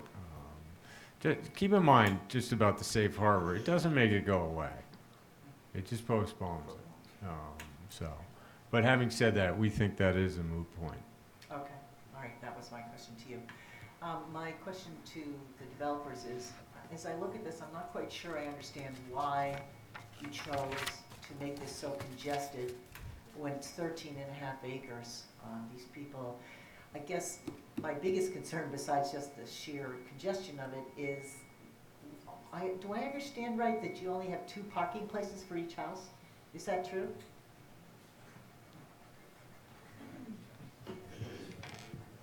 That's correct. We do have some additional parking spaces for the condominiums, but for the single-family dwellings, we're proposing 2 tandem spaces for each dwelling. Okay, I have to say, I'm not any expert, but I'd say that's completely, that doesn't seem realistic, especially for those 5-bedroom family homes. I mean, you really believe that they're only gonna have 2 cars? I just don't understand why that hasn't been addressed before there's already a problem with people parking on the road because they have no choice. And then obviously, these people are never, ever having a friend over to visit because they won't have a place to park. I don't understand why you had to build something why you have to design it in such a congested manner. I mean, I understand this is about money, but I think that you could probably still make money and put in 1/3 less houses and give people bigger lawns and give them 4 places to park. I don't see why that's so unreasonable. And so I feel like you can't address the parking problem because you only have 2 parking places. That's unrealistic, and I just wanted to bring that up. Thank you. Thank you. Mr. Chairman, if I may, through you on that point. No clapping, please. We're not asking for any waiver with regard to parking spaces. 2 parking spaces per single-family dwelling is all that is required in any zone in the town of Nantucket. Again, we're complying with zoning and not asking for a waiver with regard to the number of spaces. Yeah, I understand you're not asking for a parking waiver, but there are some other waivers that you're asking for, and obviously the number of units relates to the parking, so. I also think when talking about the parking, I understand you're not asking for a waiver, but when we talk about the safety, the safety of the people living there and just how it actually is going to be used once people are living there, we have to take that into consideration, not just what the waiver may or may not be. I agree. I agree. Because if we don't want to okay something and then it just doesn't work. I mean, there's a fire and the fire truck can't get in. That's Purely from a not health and viable. safety Right. concern. I see you, but Dave's up there, so he. Hi, Dave Iverson. I live on South Shore Road. Just a few questions. I mean, none of this makes sense. These guys claim they're doing us a favor, yet they're asking us to waive all these town bylaws to help them out. We're in the zone recharge district, correct? And Mr. Bracken says that we're in the zone recharge district, but we're in section 2 of that, which section 2 might be a 1/4 mile wide at the most, right? We're a single source aquifer here. Something screws up our water, we're done. They're asking for a waiver though. They want to waive the amount of impermeable surfaces in their development. Okay? Oh, well, it's all right because the state said that we're within the guidelines. Well, then why are they asking to waive this town bylaw? I don't understand it. It seems to be like this shell game. We're doing you a favor, but they asked to waive the screen for parking. What, they don't want to plant trees? They want to tear them all down, 13 acres of them, but we want to skimp on a few trees. So can you waive that town bylaw? They're doing us a favor, guys. It flies against any common sense. Two parking lots per house. We were sitting in a meeting listening to Sachem's Path asking about changing their parking. So why is this different? Actually, it's probably worse because I think some of the houses are way bigger. So they're doing us a favor by what? It's insanity. The condo thing, someone said, why are you building condos? I mean, it's pretty obvious why they're building condos, so that they can pack them all in there and make as much money as possible. I mean, I wish they'd stop saying, I talked to a first responder and he said, I mean, it's absurd, to be honest with you. The traffic study, okay, they did it in February. We all know what that's about. But I certainly hope that when another one's done, they take into account, as someone said, all that traffic funneling back through Lover's Lane, if they pave that, down the boulevard, right to that stop sign. Bicycles, I mean, it goes on and on and on. The easement deal, you can't pave over an easement, well, everyone else does. So when you guys sell a house in this lot, are you gonna let the homeowners know that the homeowner association is gonna be responsible for digging up the road over the easement when something bad goes on? Or are you just gonna let them figure that out for themselves when they get there? Another question, who pays for the peer review? Do we They pay? do. They do. Okay. I mean, that's it. I thank the board for giving us this forum.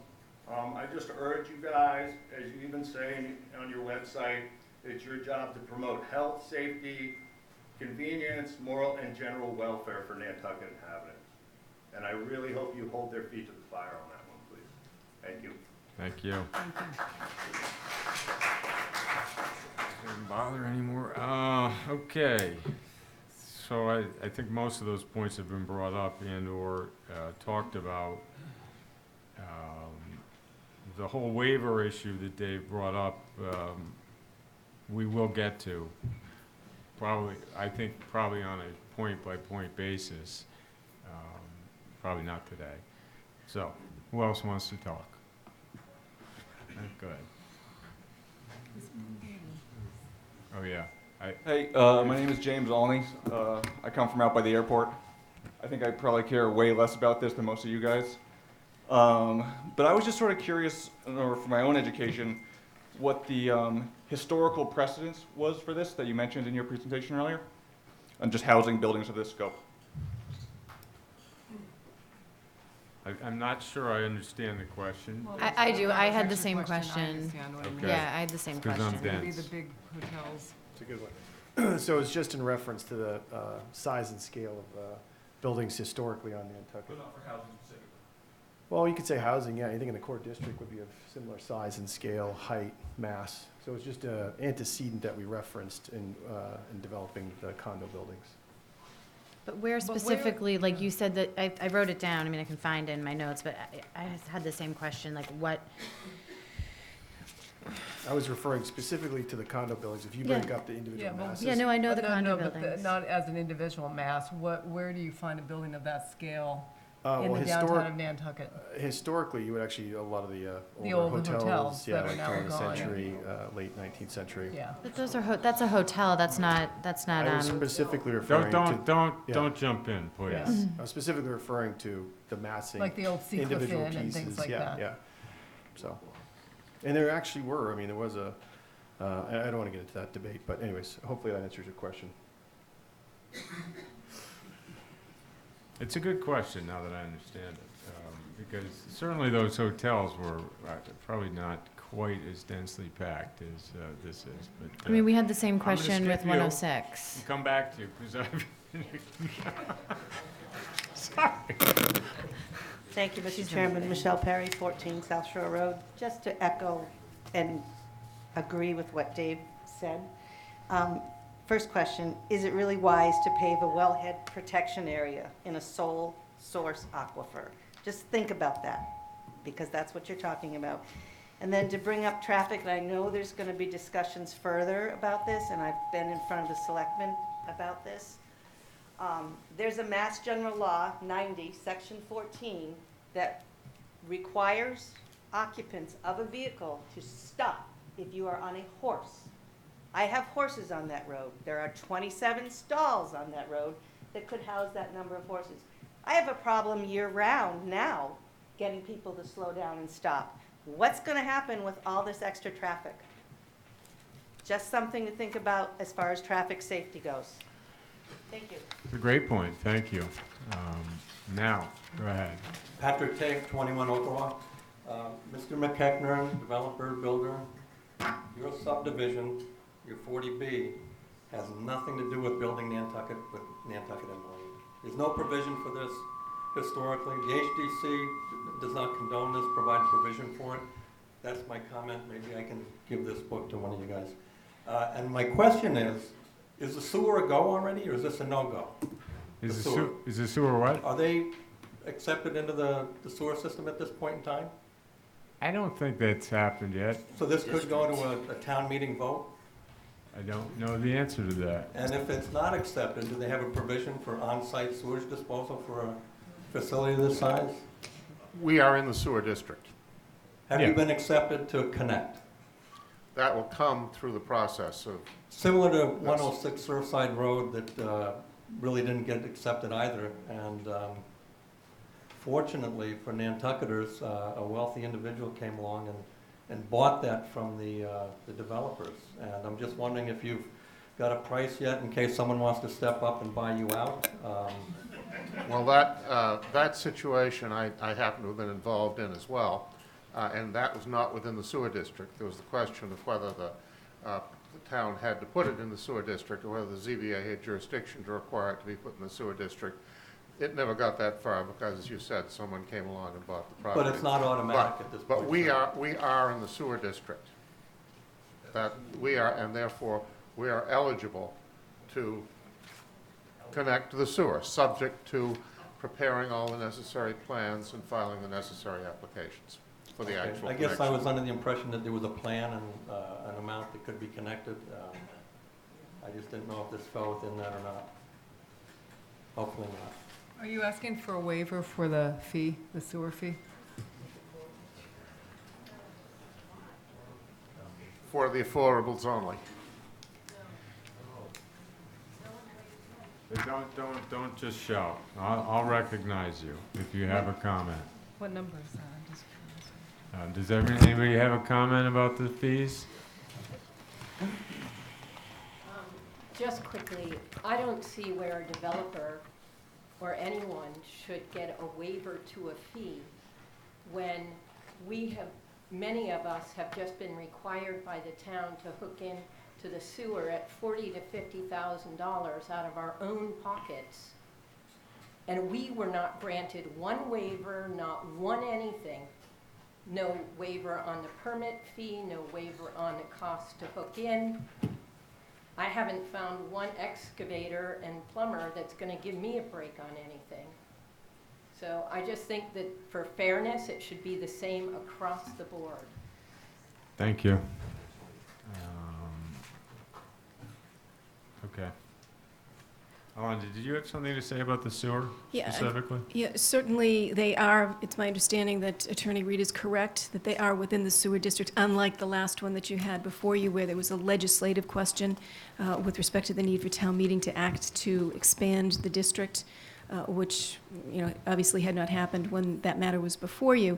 But what I wanted to point out is that they have asked this board, as they have the right to do under 40B, to sit as the sewer commission and to give the necessary permits. And so that's one of the reasons why the board at the last session that you held reached out to obtain specific peer review consultant review of that aspect of this project, so that the capacity of the sewer, all of the ins and outs, the existing infrastructure and so forth will be reviewed to determine how this could work and whether it can work capacity-wise and infrastructure-wise, and what costs they would need that the applicant would need to bear. Is the capacity question if there is no capacity, is that a reason that an application could be denied? If there were no capacity, there's no way to give the permit. But that determination hasn't been made I'm as not yet, saying obviously. it's gonna, But yes, if there's no capacity, there's no capacity. But then that would be true of anyone else who was applying at the same time. Right. Okay, and again, we have sought out that information. John? If I could just add to that, we have met with the sewer department, obviously, before we started the project. The plant itself does have the capacity for this project. We're estimated at 43,000 gallons per day. There are different options that we're looking at for tying into the sewer. I mentioned at the last meeting, we definitely would welcome Weston and Sampson getting involved at this point so we can work together with them to come up with the best solution for the tie-in. Can I ask a question? So if they have the capacity now to allow this many houses in, what does that do the capacity down the road? do they address that issue? I'm sure that will be addressed with Weston and Sampson on the percentage that is going to be remaining after this development. And they also have the current numbers, I would assume, of where the town is right now and what the projections are for the next few years. Because this probably, most likely, wasn't in the projection. Yeah, I wouldn't haven't think so. looked at the sewer master plan, you know, and how it relates to this particular site, but I would assume that they would have done it based on standing zoning at the time they did Yeah. the study. Okay. All right. I vaguely remember at Abrams Quarry, had to install a force main and whatnot and a pump station, so we'll get to all of that, the Okay. details of that. We're not there yet. You already spoke, so go ahead. I'll get back to you, though. Thank you, Mr. Chairman. Pete Loffman, 88 Surfside Road. In regards to the waiver for the connection fee for the 40B component, I would ask, is there any way to look back at some of the previous projects that are similar, 40B related? You know, did they ask for waivers? Were they granted waivers? Also, as a contractor on the island, you know, I've worked in a lot of the developments with some of these contractors, and I just have to say, even in working in Sachem's Path with Habitat for Humanity, you can see all those houses at the top and how spaced they are in Sachem's Path, which was wildly successful. The community loved, you know, and there's a lot of local people that have children that my children play with right across the street. I see nothing appealing to how densely packed in these homes are, you know, and I understand that, you know, as a developer, these guys have, you know, a goal as to make a profit, and I get that. But to me, as a resident, and even someone that could potentially be purchasing one of these homes, what's the appeal to having the home so densely packed where you could almost, you know, space them out a little bit, make them more appealing, you know, to people to have more yard space, more open space, more parking? That's obviously an issue. And obviously, I do agree with a lot of the other concerns that were brought up by our neighbors and friends and constituents. Thank you. Thank you. Go ahead.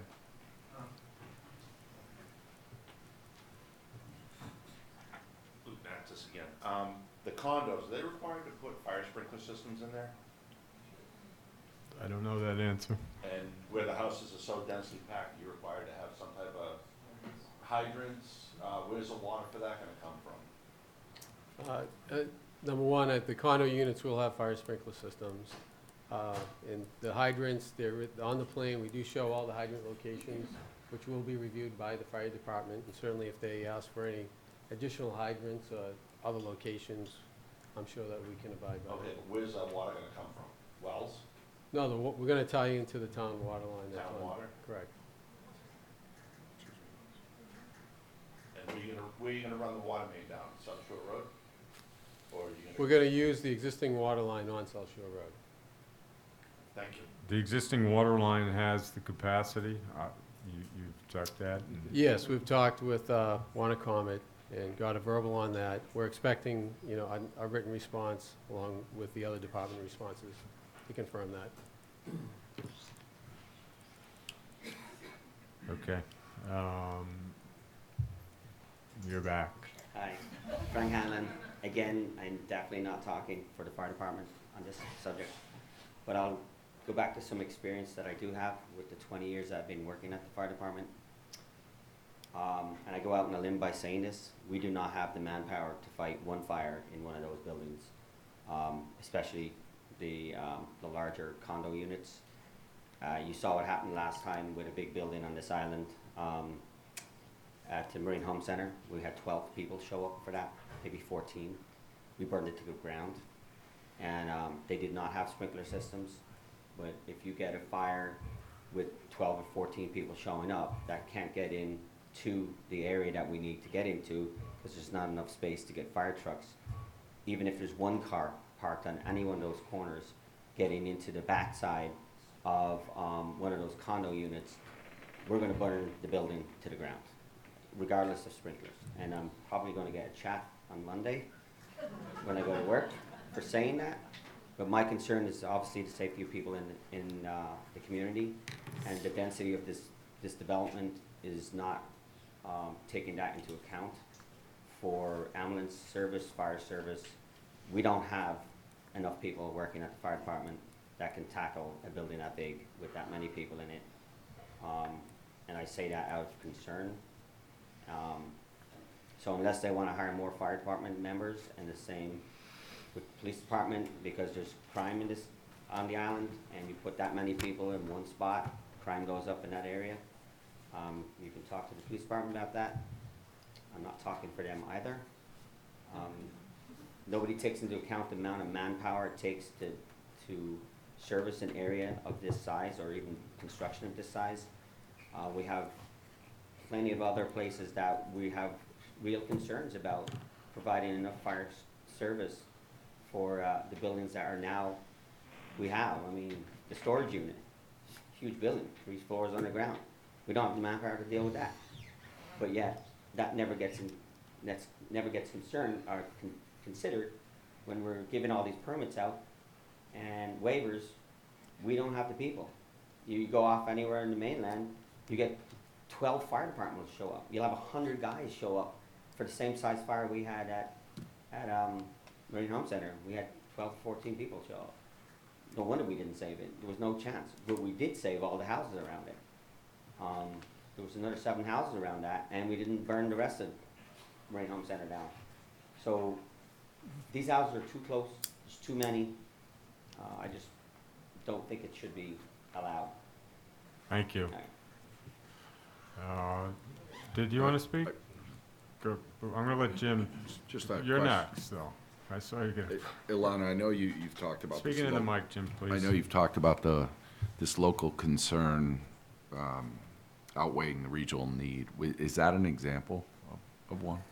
Well, you really need to get into the specifics and see what the fire department gives you in way of comments and what your peer review comments are like when they come back. Certainly, I can tell you that the Board of Selectmen, in its comment letter with respect to the project eligibility application, emphasized the fire safety concern vociferously. I mean, they really emphasized that. So as you go through the peer review, that is something that you would look at very carefully, because yes, you know, fire It has safety the is a potential. concern. Yeah, Okay. absolutely. Okay. Hi, I'm Katie Cabral, One Scotchburn Path. I have a comment and a question. My comment is, I live in a similar development, and 2 parking spaces per unit is not enough. It's not. And then my question is the developer restricted to only offer 80% for the affordability factor, or can they also do tiers like Stations Path and offer 100 or 150? Thank you. I'm going to let them answer the.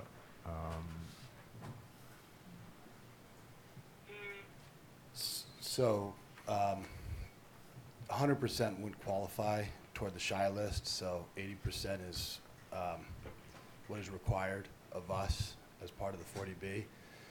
I would just say the condos, if you did look at the sliding scale, and I've looked at it a little bit with Tucker, I think a lot of these condos would fit within that scheme on like 120% in some of what we're seeing in Sachem's Path, as far as the price points per bedroom. So those are market rate options that would be consistent with some of the affordable housing that's currently out there in Sachem's Path, for example. But I didn't understand your comment in the beginning. You said 100% will count for the shy, toward the shy list. No, I said that 80% subsidized. Tucker, what's the 80% exactly? That's the AMI, the area median income. But they're going to be. Exactly, area median, thank you. So 80% is what's required of us. If we went to 100%, it's now market rate essentially, or it's affordable under other affordable programs that would involve the state and potentially, you know, other outfits, but for the 40B, it's got to be 80%. You have to have the 80%. I think the question was more, can you have the 80 in addition to some other? Right, and like 100%. And so my answer is what we're planning for the condos at 450,000, 550,000, 650,000. If you were to compare them to similar bedroom units in Sachem's Path, they would be on a similar scale. So In fact, they are kind of, although they're not restricted, they are in that same price schematic. I see the- think Sachem's Path was substantially less than $650,000. Plus, they have a yard. Yeah. Well, that's true. I'm not comparing the unit style. I'm comparing the bedroom count. So it would be a condo versus a home. But from the price point, there is some similarity there. Are there any guarantees that the prices for the condos will stay at that level? Or they can go up to be whatever they want? The market rate ones can go up. Right? Yeah, absolutely. They're not, the applicant isn't proposing to have a mixture like Sachem's Bath. Did you have something to speak to? That was my point. I think that what the person was asking was, would there be a restriction? And the answer was given that no, a further restriction would not be given. Many communities do look for the 120% of area median income restriction, because that serves certainly, an important part of the community. And so I think that was the question. Would they be willing to restrict? And the answer was no. Well, is that the answer? Would you be willing? I didn't give that answer. Okay. I think that what we're proposing now is that the 72 condo units that are market rate are not restricted, but that doesn't mean that we wouldn't have a discussion about that. Okay.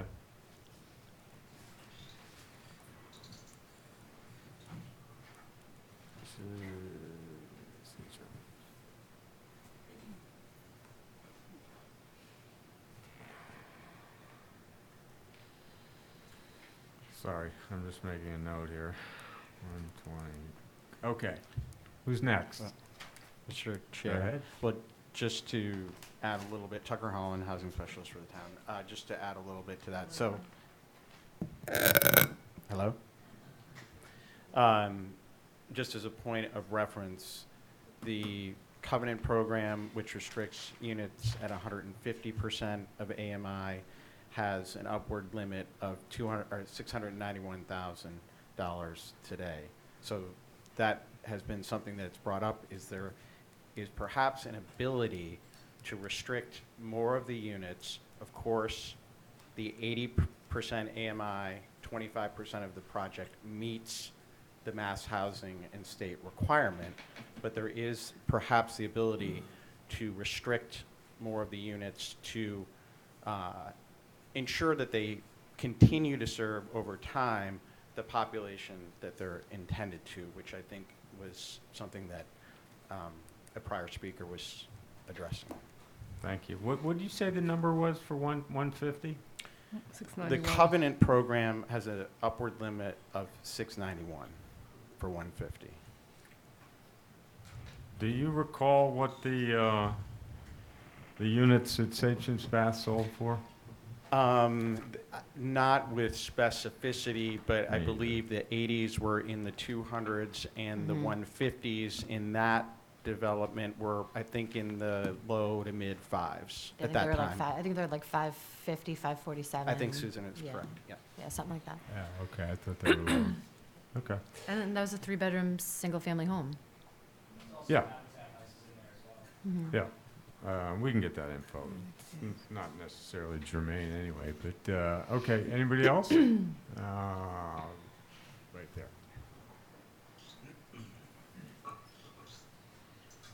Hi, my name is Mary Mack. I live out in Pulpus, and I just have one question. How much is the most affordable house, say 3-bedroom house? How much are you looking for that to go for? And then how much is one of the condos? If there's a 3-bedroom condo, how much would that be?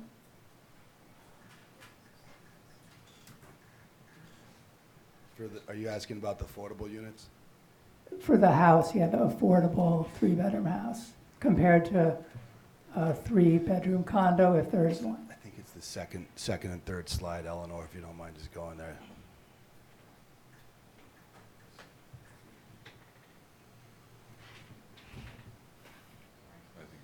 Right there. Okay, so that's the condos, and if you look at the affordable sales line, it's 180,000 for the studio, 200 $206 for the one bedroom straight across, $258 for the three bedroom.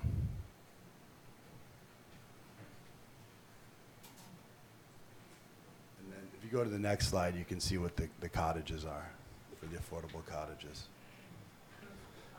Those are the cottages, the standalone. So 258 and 277, three bedroom and four bedroom homes.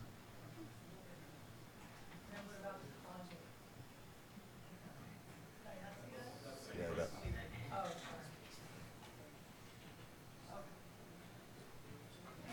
Yep. Okay. Who had their hand up? Go ahead.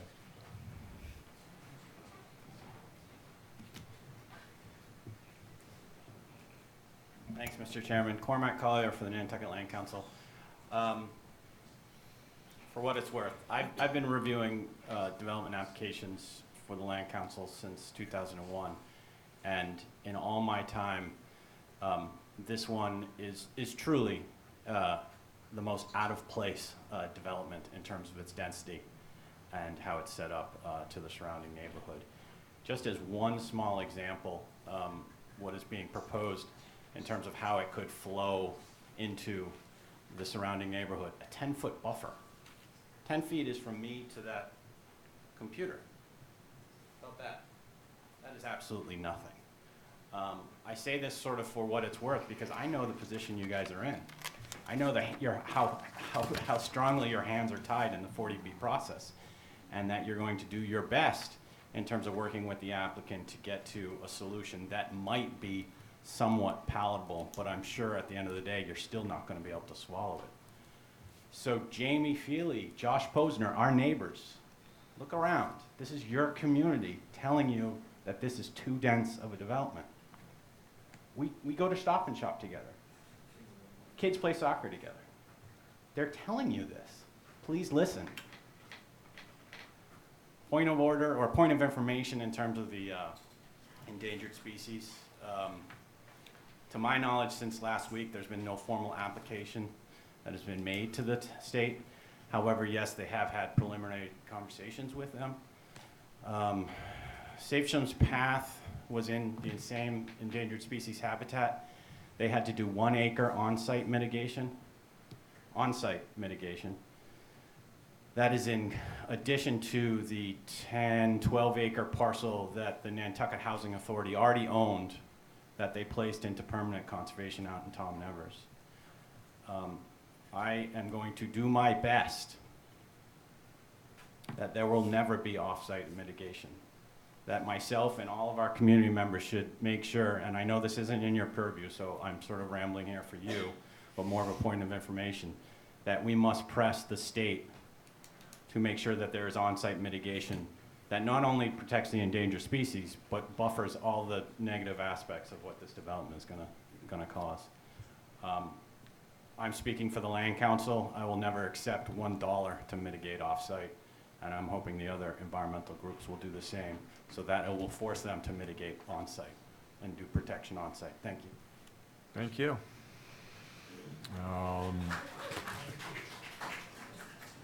So, does the, if indeed there's been no application made, there's still nothing we can do about that, correct? Okay, just wanted to be clear. Okay, who else had their hand up?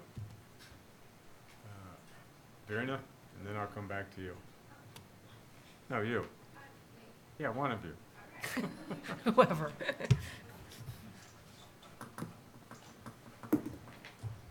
Hi, I'm Verna Gonzalez. I live at Sachem's Path, 19 Wapaset. It's 40 units over there and 100% 40B. I just wanted to let you know that I was referring back to the sewer connection. There was a question about it being waived. And theoretically, our builders were supposed to take care of that sewer connection fee, but did not. They let it lapse, and when they turned it over to our organization, the HOA, so now the onus is on all of us at Sachem's Path to take care of that bill. And right now, it's upwards of $6,900 that we were left with, and we didn't know it was truly happening. We thought it would have been taken care of by the builders, and now we have to ask the town of Nantucket to waive it. which is onerous on the town. So it's another example of how builders kind of find a way to make sure that things get skimmed one way or another, and we're left with that in our wallets that we have to shell out more. So that's a little bit of a difficulty. But right now, it's not waived. The other thing that I wanted to make sure everybody's aware of is the water supply. I was at a Board of Selectmen meeting not too long ago, and they said that the capacity of their system is very taxed right now, and it's over 80% of capacity at this moment, and that they're looking at a weary future. So anything that's built up at this point is really going to affect them. So if anybody's talking about water and things are just verbal at this time, it would be really good to look into that quite deeply, because the system there cannot meet larger capacities like this. Thank you. Thank you. Okay, we will be hearing from comment, but who is, go ahead.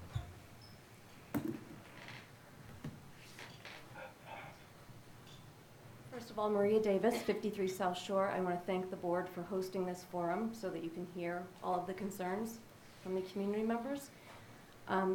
Comment/plea. State failed us miserably by approving this and thinking this was a great idea for this community. Clearly, it's not. The concerns we're hearing safety-wise, impact-wise, not a good idea.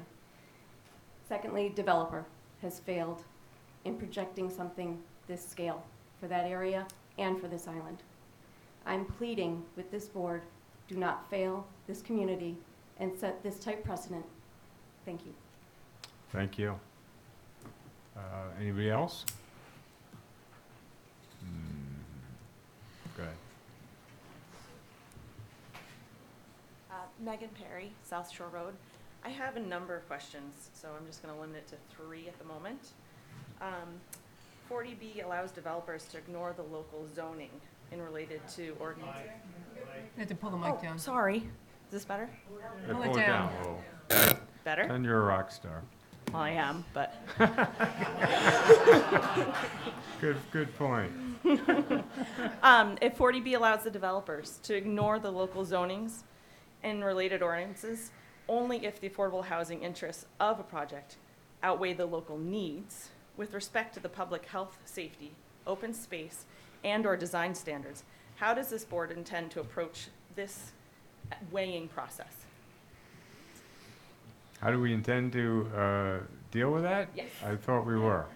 I thought we were dealing with Okay. that. We're going to continue starting the the process. process and Okay.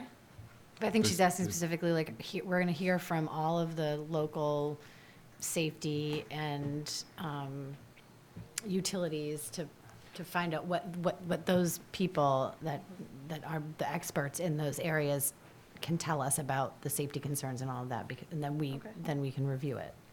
I mean, basically, we have to take what the applicant gives to us and review that. And those various, the water company, the sewer department, the police, the fire, HDC. HDC, I don't know who else, but as many people as we can get will give input based on what the applicant has supplied to us. Okay. So then, is the burden of proof on local residents to show the local needs outweigh the questionable affordable housing increase, or is the burden of proof on the applicant to demonstrate that 39 units of affordable housing combined with 156 presumably not affordable outweigh the local needs of the community? I suspect it's up to the community, not the applicant. Okay. Correct? Is that Mr. Chairman, in the event that a local concern is raised, that it outweighs the regional need for affordable housing, if there's not a safe harbor available, which the board determined at the outset there is not a safe harbor available, then there is a presumption that there is not a local concern that outweighs the regional need for affordable housing, and the burden of proof would be on the board in the event of a denial or in the event of a condition that is imposed that renders the project uneconomic to show. It's a heavy burden to show that the presumption is overcome, and that there is indeed a local concern that outweighs the regional need for affordable housing. Yeah, to that point, all I can say is, as community members, feel free to bring anything and everything up, because we may or may not think of everything. So we appreciate your input, and I encourage you to keep participating. Thank you. That's it? For now. Okay. Okay. Anybody else tonight? Okay. Diane Cabral again, 8 South Shore Road. I just wanted to reiterate the parking issue. Are there any spots where there's additional parking other than in the condos? I'm concerned if little Johnny has a birthday party, where's everybody gonna park? And I know coming through Beach Plum Village, which is a great development that they've done, there's parking is a real issue. When I just drove through here, on the way here, there were 11 cars parked on the road. You wouldn't be able to get that fire truck through. So I'm just really concerned about that. Another issue is with the school bus. And little Johnny and his pals now get to the road, but they have to cross the street because there's no sidewalk or bike path on that side of the street. So I'm concerned about that being a safety issue as well. And again, on the peer review, if you put in the water company, because Mark Willett did say that he had a concern about us not, that we might need to drill another well in order to have the water capacity. The water capacity issue is certainly one that will be looked at, and it's a great question, because I know that it seems every summer we get a note saying our systems are being taxed. Please cut back on your water consumption. So it certainly will be looked at as closely as we can. So the bike path issue is another great question. I believe I don't think that there's a left-hand turn up to the Surfside path on South Shore. You have to cross the road to get to the path.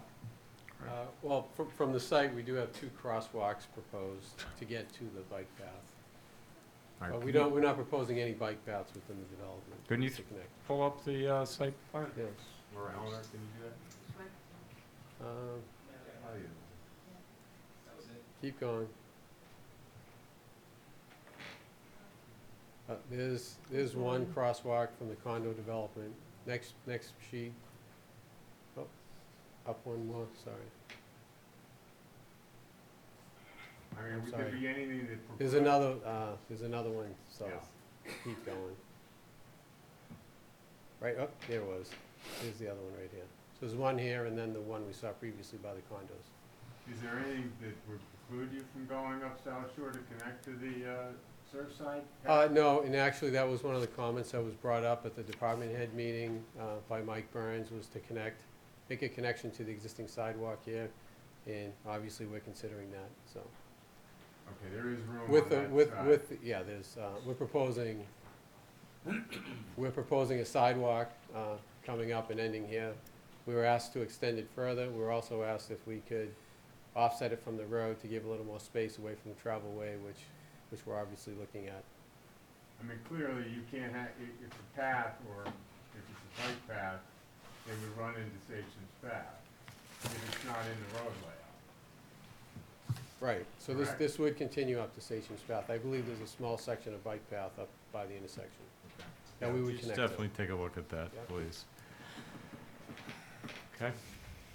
Anybody else tonight? Go ahead. So, Megan again. This one's more for the developer. If this project is for the locals, for the school teachers, for the police department, for what you're proposing, why only 25% affordable?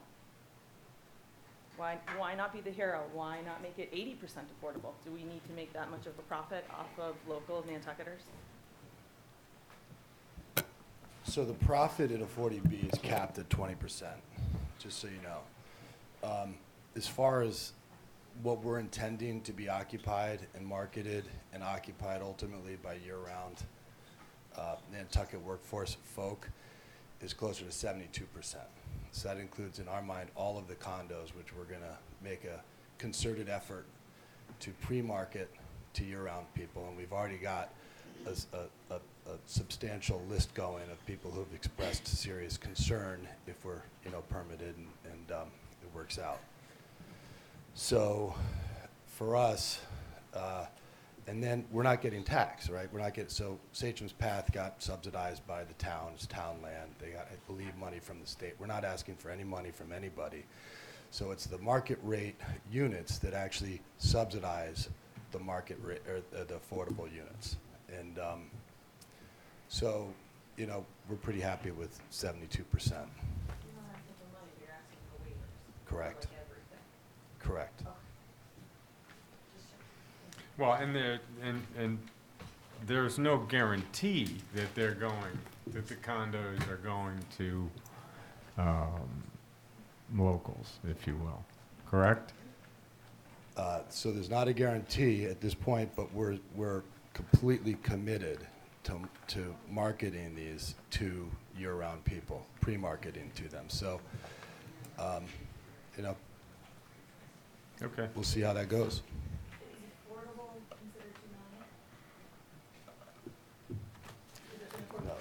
No, the market rate cottages that you're talking about, no, that's not considered affordable. The money from the market rate is what allows us to subsidize the 25% affordable, and to some degree the 72% condos. Because we want to keep those prices in that gap in the market that the Nantucket folks can't afford, or those that can qualify for affordable housing but don't make enough to get into the current market rate housing. So there's that $450 to $750 that we are really committed to hitting with these condos. All right, I'm going to go here and then over there.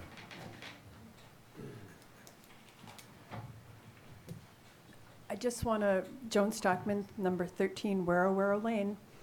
I just want to repeat that these condos could be, in theory, the commitment which, or the intention to sell them to local people.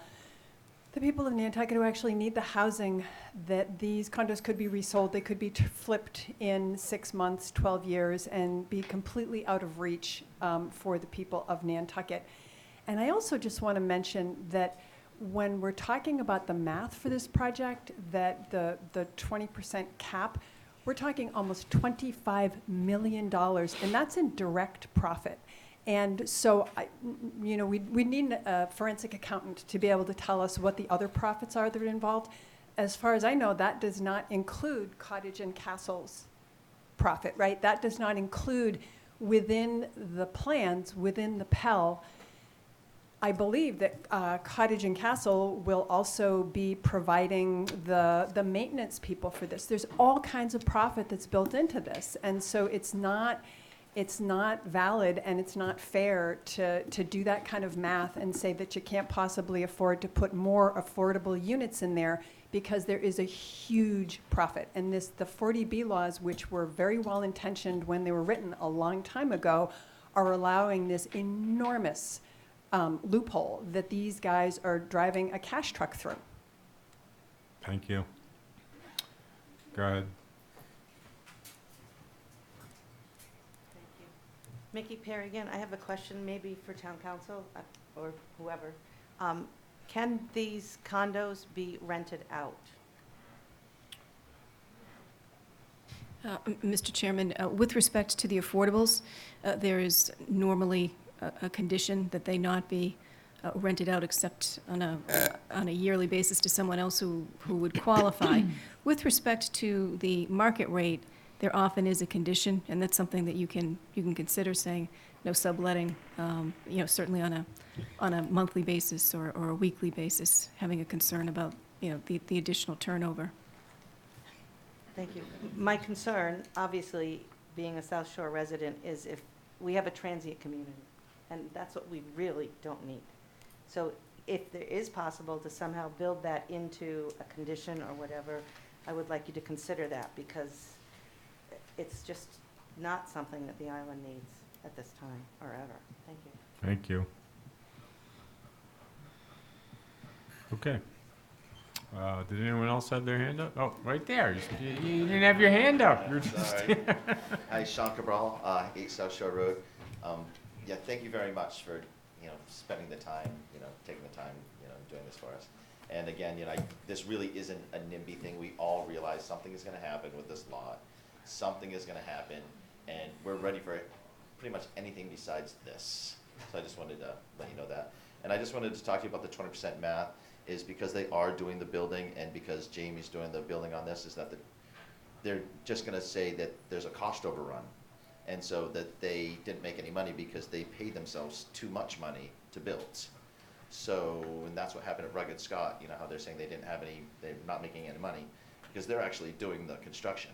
So they're not making any money because they're paying themselves too much. So it's like, oh, we're never gonna get that 20% figure, but they're already there just, milking the cow, and they're looking at it as, just a strip mine rather than, community. So that's all. Thank you. Okay. Anybody else? Oh, yep, right there.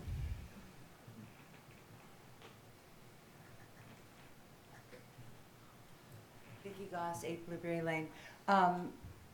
It's 12 acres. My understanding, and I could be wrong, I believe they paid $5 million for it. I think it would be, which is peanuts given how much a lot could normally cost. There is no way in the world that they could lose money by selling each lot for what it's worth, lug 2.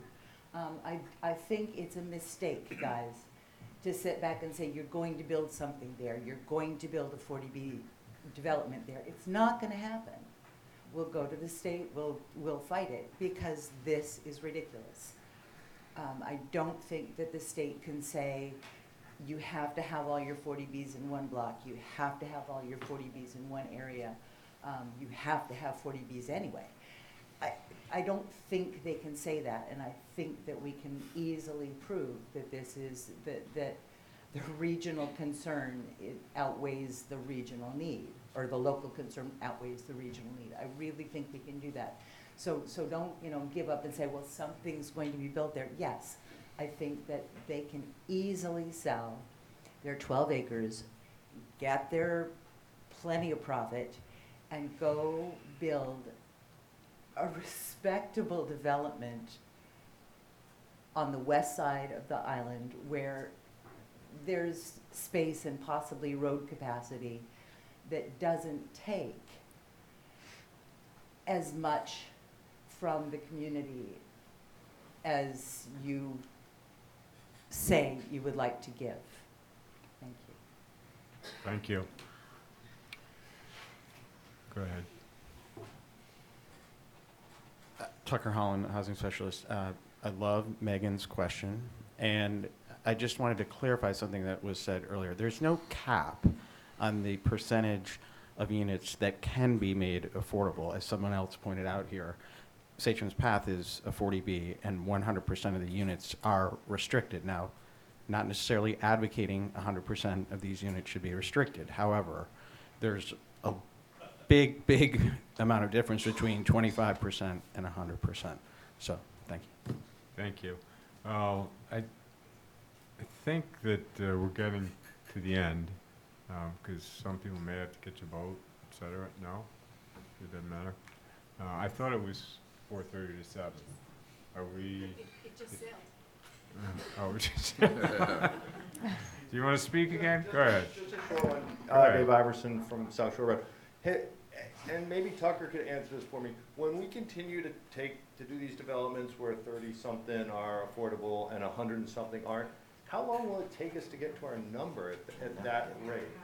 Can never happen. And if it'll never happen, like, why are we doing it? Well, so I'll try to answer the question. This is a state requirement that 10% of every municipality's year-round, just the year-round housing stock, be deemed affordable. And what that means is that it is restricted to folks earning 80% or less of area median income, which in Nantucket, a family of four would be earning roughly $77,000 a year. That's 80% here. So I just am cautious to say when we do these things. I mean, this is a private development that's being proposed because, and I'll say, as a community, it's not just the select board's responsibility or the planning board's responsibility or the FinCom's responsibility or certainly the ZBA's responsibility, but as a community, we've not had the will to address the issue. So we're subject to developments like this. Now, take Six Fairgrounds next road, for example, being proposed as a rental project that the town, across multiple town meetings, endorsed, like unanimously gave the board authority to move forward with. That, even though not 100% of the units are restricted, all of them would have counted, and at some point will count, on our subsidized housing inventory list. Unfortunately, 3 neighbors appealed that decision of the planning board, where we could have potentially had 2 years of safe harbor. And that could have been invoked in a situation like this. And that just gives us a little more leverage, if you will, in a situation like this. So we're, a little bit in a pickle, given what happened there, but the idea that somehow the state, I think I heard earlier someone say, hey, the state's not going to approve this, there's no way they could find this reasonable. I would beg to differ. The administration has stated a goal of creating 135,000 new housing units across Massachusetts over the next 8 years in order to keep our economic vitality. The likelihood that the state is going to take a negative position, especially on something that a Pell letter has already been issued for, I wouldn't make that bet. However, is there room for improvement here? I certainly hope so. Thank you. So, is there anybody else who wants to speak tonight? No. One more, Oh, one more. you're Yeah, back. sorry about that, yeah, Sean Cabral, 8 South Shore Road, and I do agree that, Nantucket hasn't really, taken on the will of this, but, I do think that it is worth fighting, maybe it's not the best bet in the world, but I think a lot of us are willing on betting something against it. I think we do have a case, and I just want to make sure that, that people are still, a little optimistic after Tucker's little speech there, so I just want to make sure everyone's still, thumbs up on this, that we are going to fight this, and we do feel pretty good about it. Okay, thank you. Okay, so I think it's getting close to time to adjourn. I think hopefully by the next meeting, which we need to pick a date. Eleanor sent me some dates. Well, I can say, if you don't mind, Mr. Chairman, that as of today, I don't have but one new application for July, which doesn't mean we won't have a chock full continued from tomorrow, but at this point in time, if tomorrow's applications are decided upon, we will only have one new application.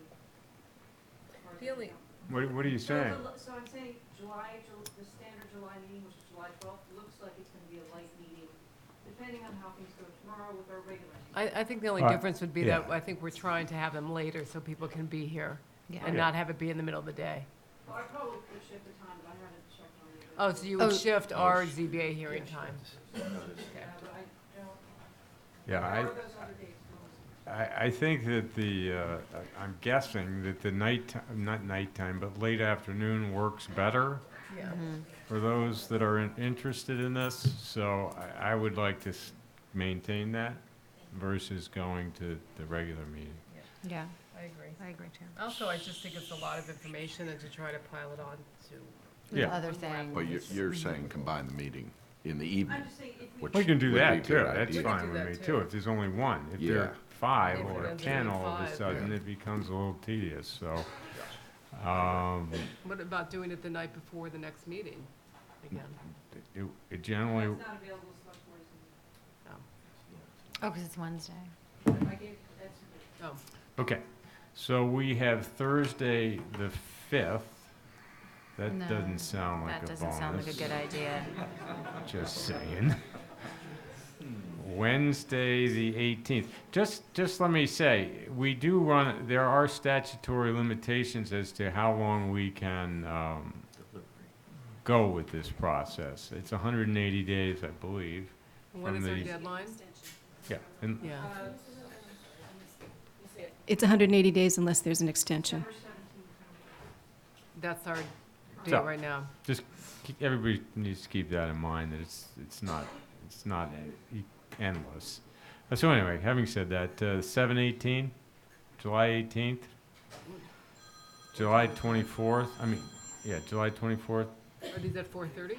yeah, I think the 18th, we can do 4, since that's what was on the little signs. yeah. I know, that's why I thought it was 4 o'clock. It was on the radio for 4 Oh, was o'clock, it? yeah. I called in and I'm like, what time is this? Yeah, we can make 2 signs, that's an issue. What date are you looking I'm at? just saying. I couldn't hear what date you were looking for. Well, there's the 18th, I have an issue on the 18th. no with that. 18th. The 24th, issue? No. Just push No it. issue. But that's just pushing it, that's 6 I weeks. know. Well, it's either the Well, fi- that's not bad because the 2 of them. Oh, yeah, maybe it'll give us more time, we'd have a lot more information. Are we, can I ask a question? Are we going to go to the selectmen? You are gonna contact the selectmen about a separate traffic study? Yeah, if not, I mean, it's one of the audience members did make a good point, that the town has a traffic planner, Right. and it may not be that we have to get a whole Yeah, that's Mhm. true. outside consultant to do And I it. think he chimed in on 106, didn't he? Yeah, and he would be part of the, not just peer review, yeah, or comments from The town boards. That's if why you I will. wonder if it should be better to have somebody completely independent, I don't know. Well, if the town authorizes it, Right. yeah. Yeah, I think we should ask the town. We should ask. Worst they can say is no. I'll ask the town. So Yeah. the board is instructing me to ask the town for an outside consultant's traffic study. Mm-hmm. Okay. And with a, I think a real good analysis of how many cars they really believe will be. And how do they, I don't know, how do they envision what that will do? Go ahead. Sure. There's a point that no one, that I haven't heard in this meeting, unfortunately, wasn't able to make the other meetings. It's my understanding there's gonna be, if I'm correct, about 100 yards down the road on the corner of South Pasture, a new preschool daycare sort of facility, summer Yeah. camp sort of thing. Yep. So even more traffic now. I did not know that. Where is The that? exploration station is opening in the fall, and the bus will stop, I know the bus will stop On there. South Shore Road? It's right on the corner of South South Shore and Pasture. South Pasture. Yep. And she does 8:30 to 2 with preschoolers, and then she does afternoon program for, I think it's grades 3 through 5 or 3 through And 7. that's a year-round sort of thing as well. Okay, but again, I Yeah, mean, just 'cause you it doesn't you cannot fall. look at every future contingency, unfortunately. If we're able to get a new outside consultant to do a traffic study, you know, that may or may, I suspect that would not be part of it, quite frankly, if it's not built. No, it's built. Oh, it's built? Yeah, it's built. It's permitted? Yeah, it's already, And is it in action? I don't know when, she does like her summer camp, her girl summer, Okay. safari girls will probably be out of there. Be there, all right. So anyway, did you want to speak just to that? Do they have bicycles? Do they count bicycles? At traffic? I I don't think so. I think sincerely it's just doubt it, vehicular but, traffic. Okay, so I'll ask the Board of Selectmen. So we're doing the 24th, was that what we said? So, yeah, we get off track. Unless we want to do the 5th, I mean, I'm not here. okay, No, the 5th is too hard, I think. okay, done. So the 24th of July. 4 or 4:30? 24th of July, looks okay. People prefer 4 o'clock to 4:30? 4:30. 4:30? Okay. Okay. Okay. I prefer So 4:30. July 24th, 4:30 In this room, right? In this room. here. Here. The intention will be to have some peer review studies that we can speak about, and then to, relate them to the waiver requests, so we would start to go over the waiver requests as well. That would be the thought. Now, having said that, I mean, I think certainly we can sum up tonight as to the effect that it seems like a lot of, the consensus seemed to be that there's a lot of stuff in a small area. So if the applicant was to make, they have 6 weeks to consider whether or not they wanted to change that. I think a lot of good points were brought up, so they can think about that for the next 6 weeks. Right. And how to address those. Because obviously peer review of something, it all changes if things change. But anyway, that's up to the applicant. Go ahead. It might not be pertinent at this point, but I wonder just, because we're dealing with garages and another development, there are no garages shown on the plan, and I was just curious if that's something that. No garages on the plan, so there's Right. therefore no garages. No garages, and that's intended. Yes, but we probably would want to talk to you about sheds. We're gonna put sheds. Seem like it's real. Yeah, well, we'll talk about And anything. also tandem parking, it just You mean seems like stacked parking with yeah. tandem It driveways? always, people always come back and want to change it. It just Yeah, seems I would not a look good closely idea. at the parking. Parking is a big issue. And Yeah, but the plan, again, in my humble opinion, needs some work. But having said that, any other comments? We're good for July 24th? is it a Wednesday? Yeah. Ju- So can, It's a Tuesday.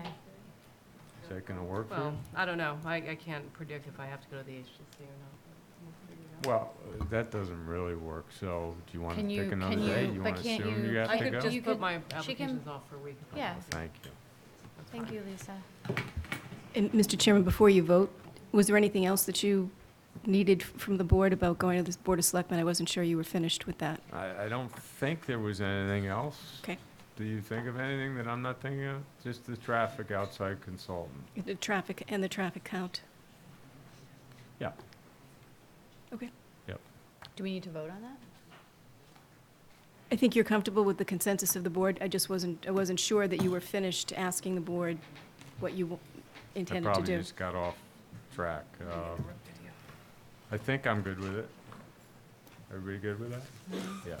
Okay, so I need a motion to adjourn to July 24th, 4:30 here. So moved. So moved?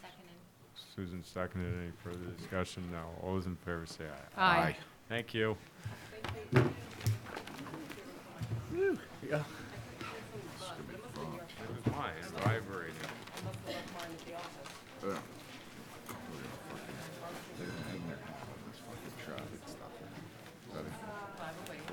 I don't know your number. Everybody's hanging their hat on this traffic.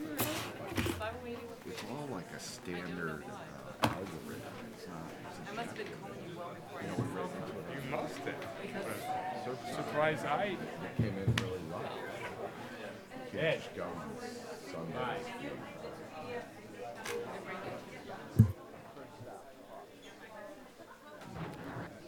I'm looking for my phone. Must be at the office. Yeah. I'm not hearing it. I was sure it was my kids saying, like, what are you making for dinner tonight? Might be on the 8th.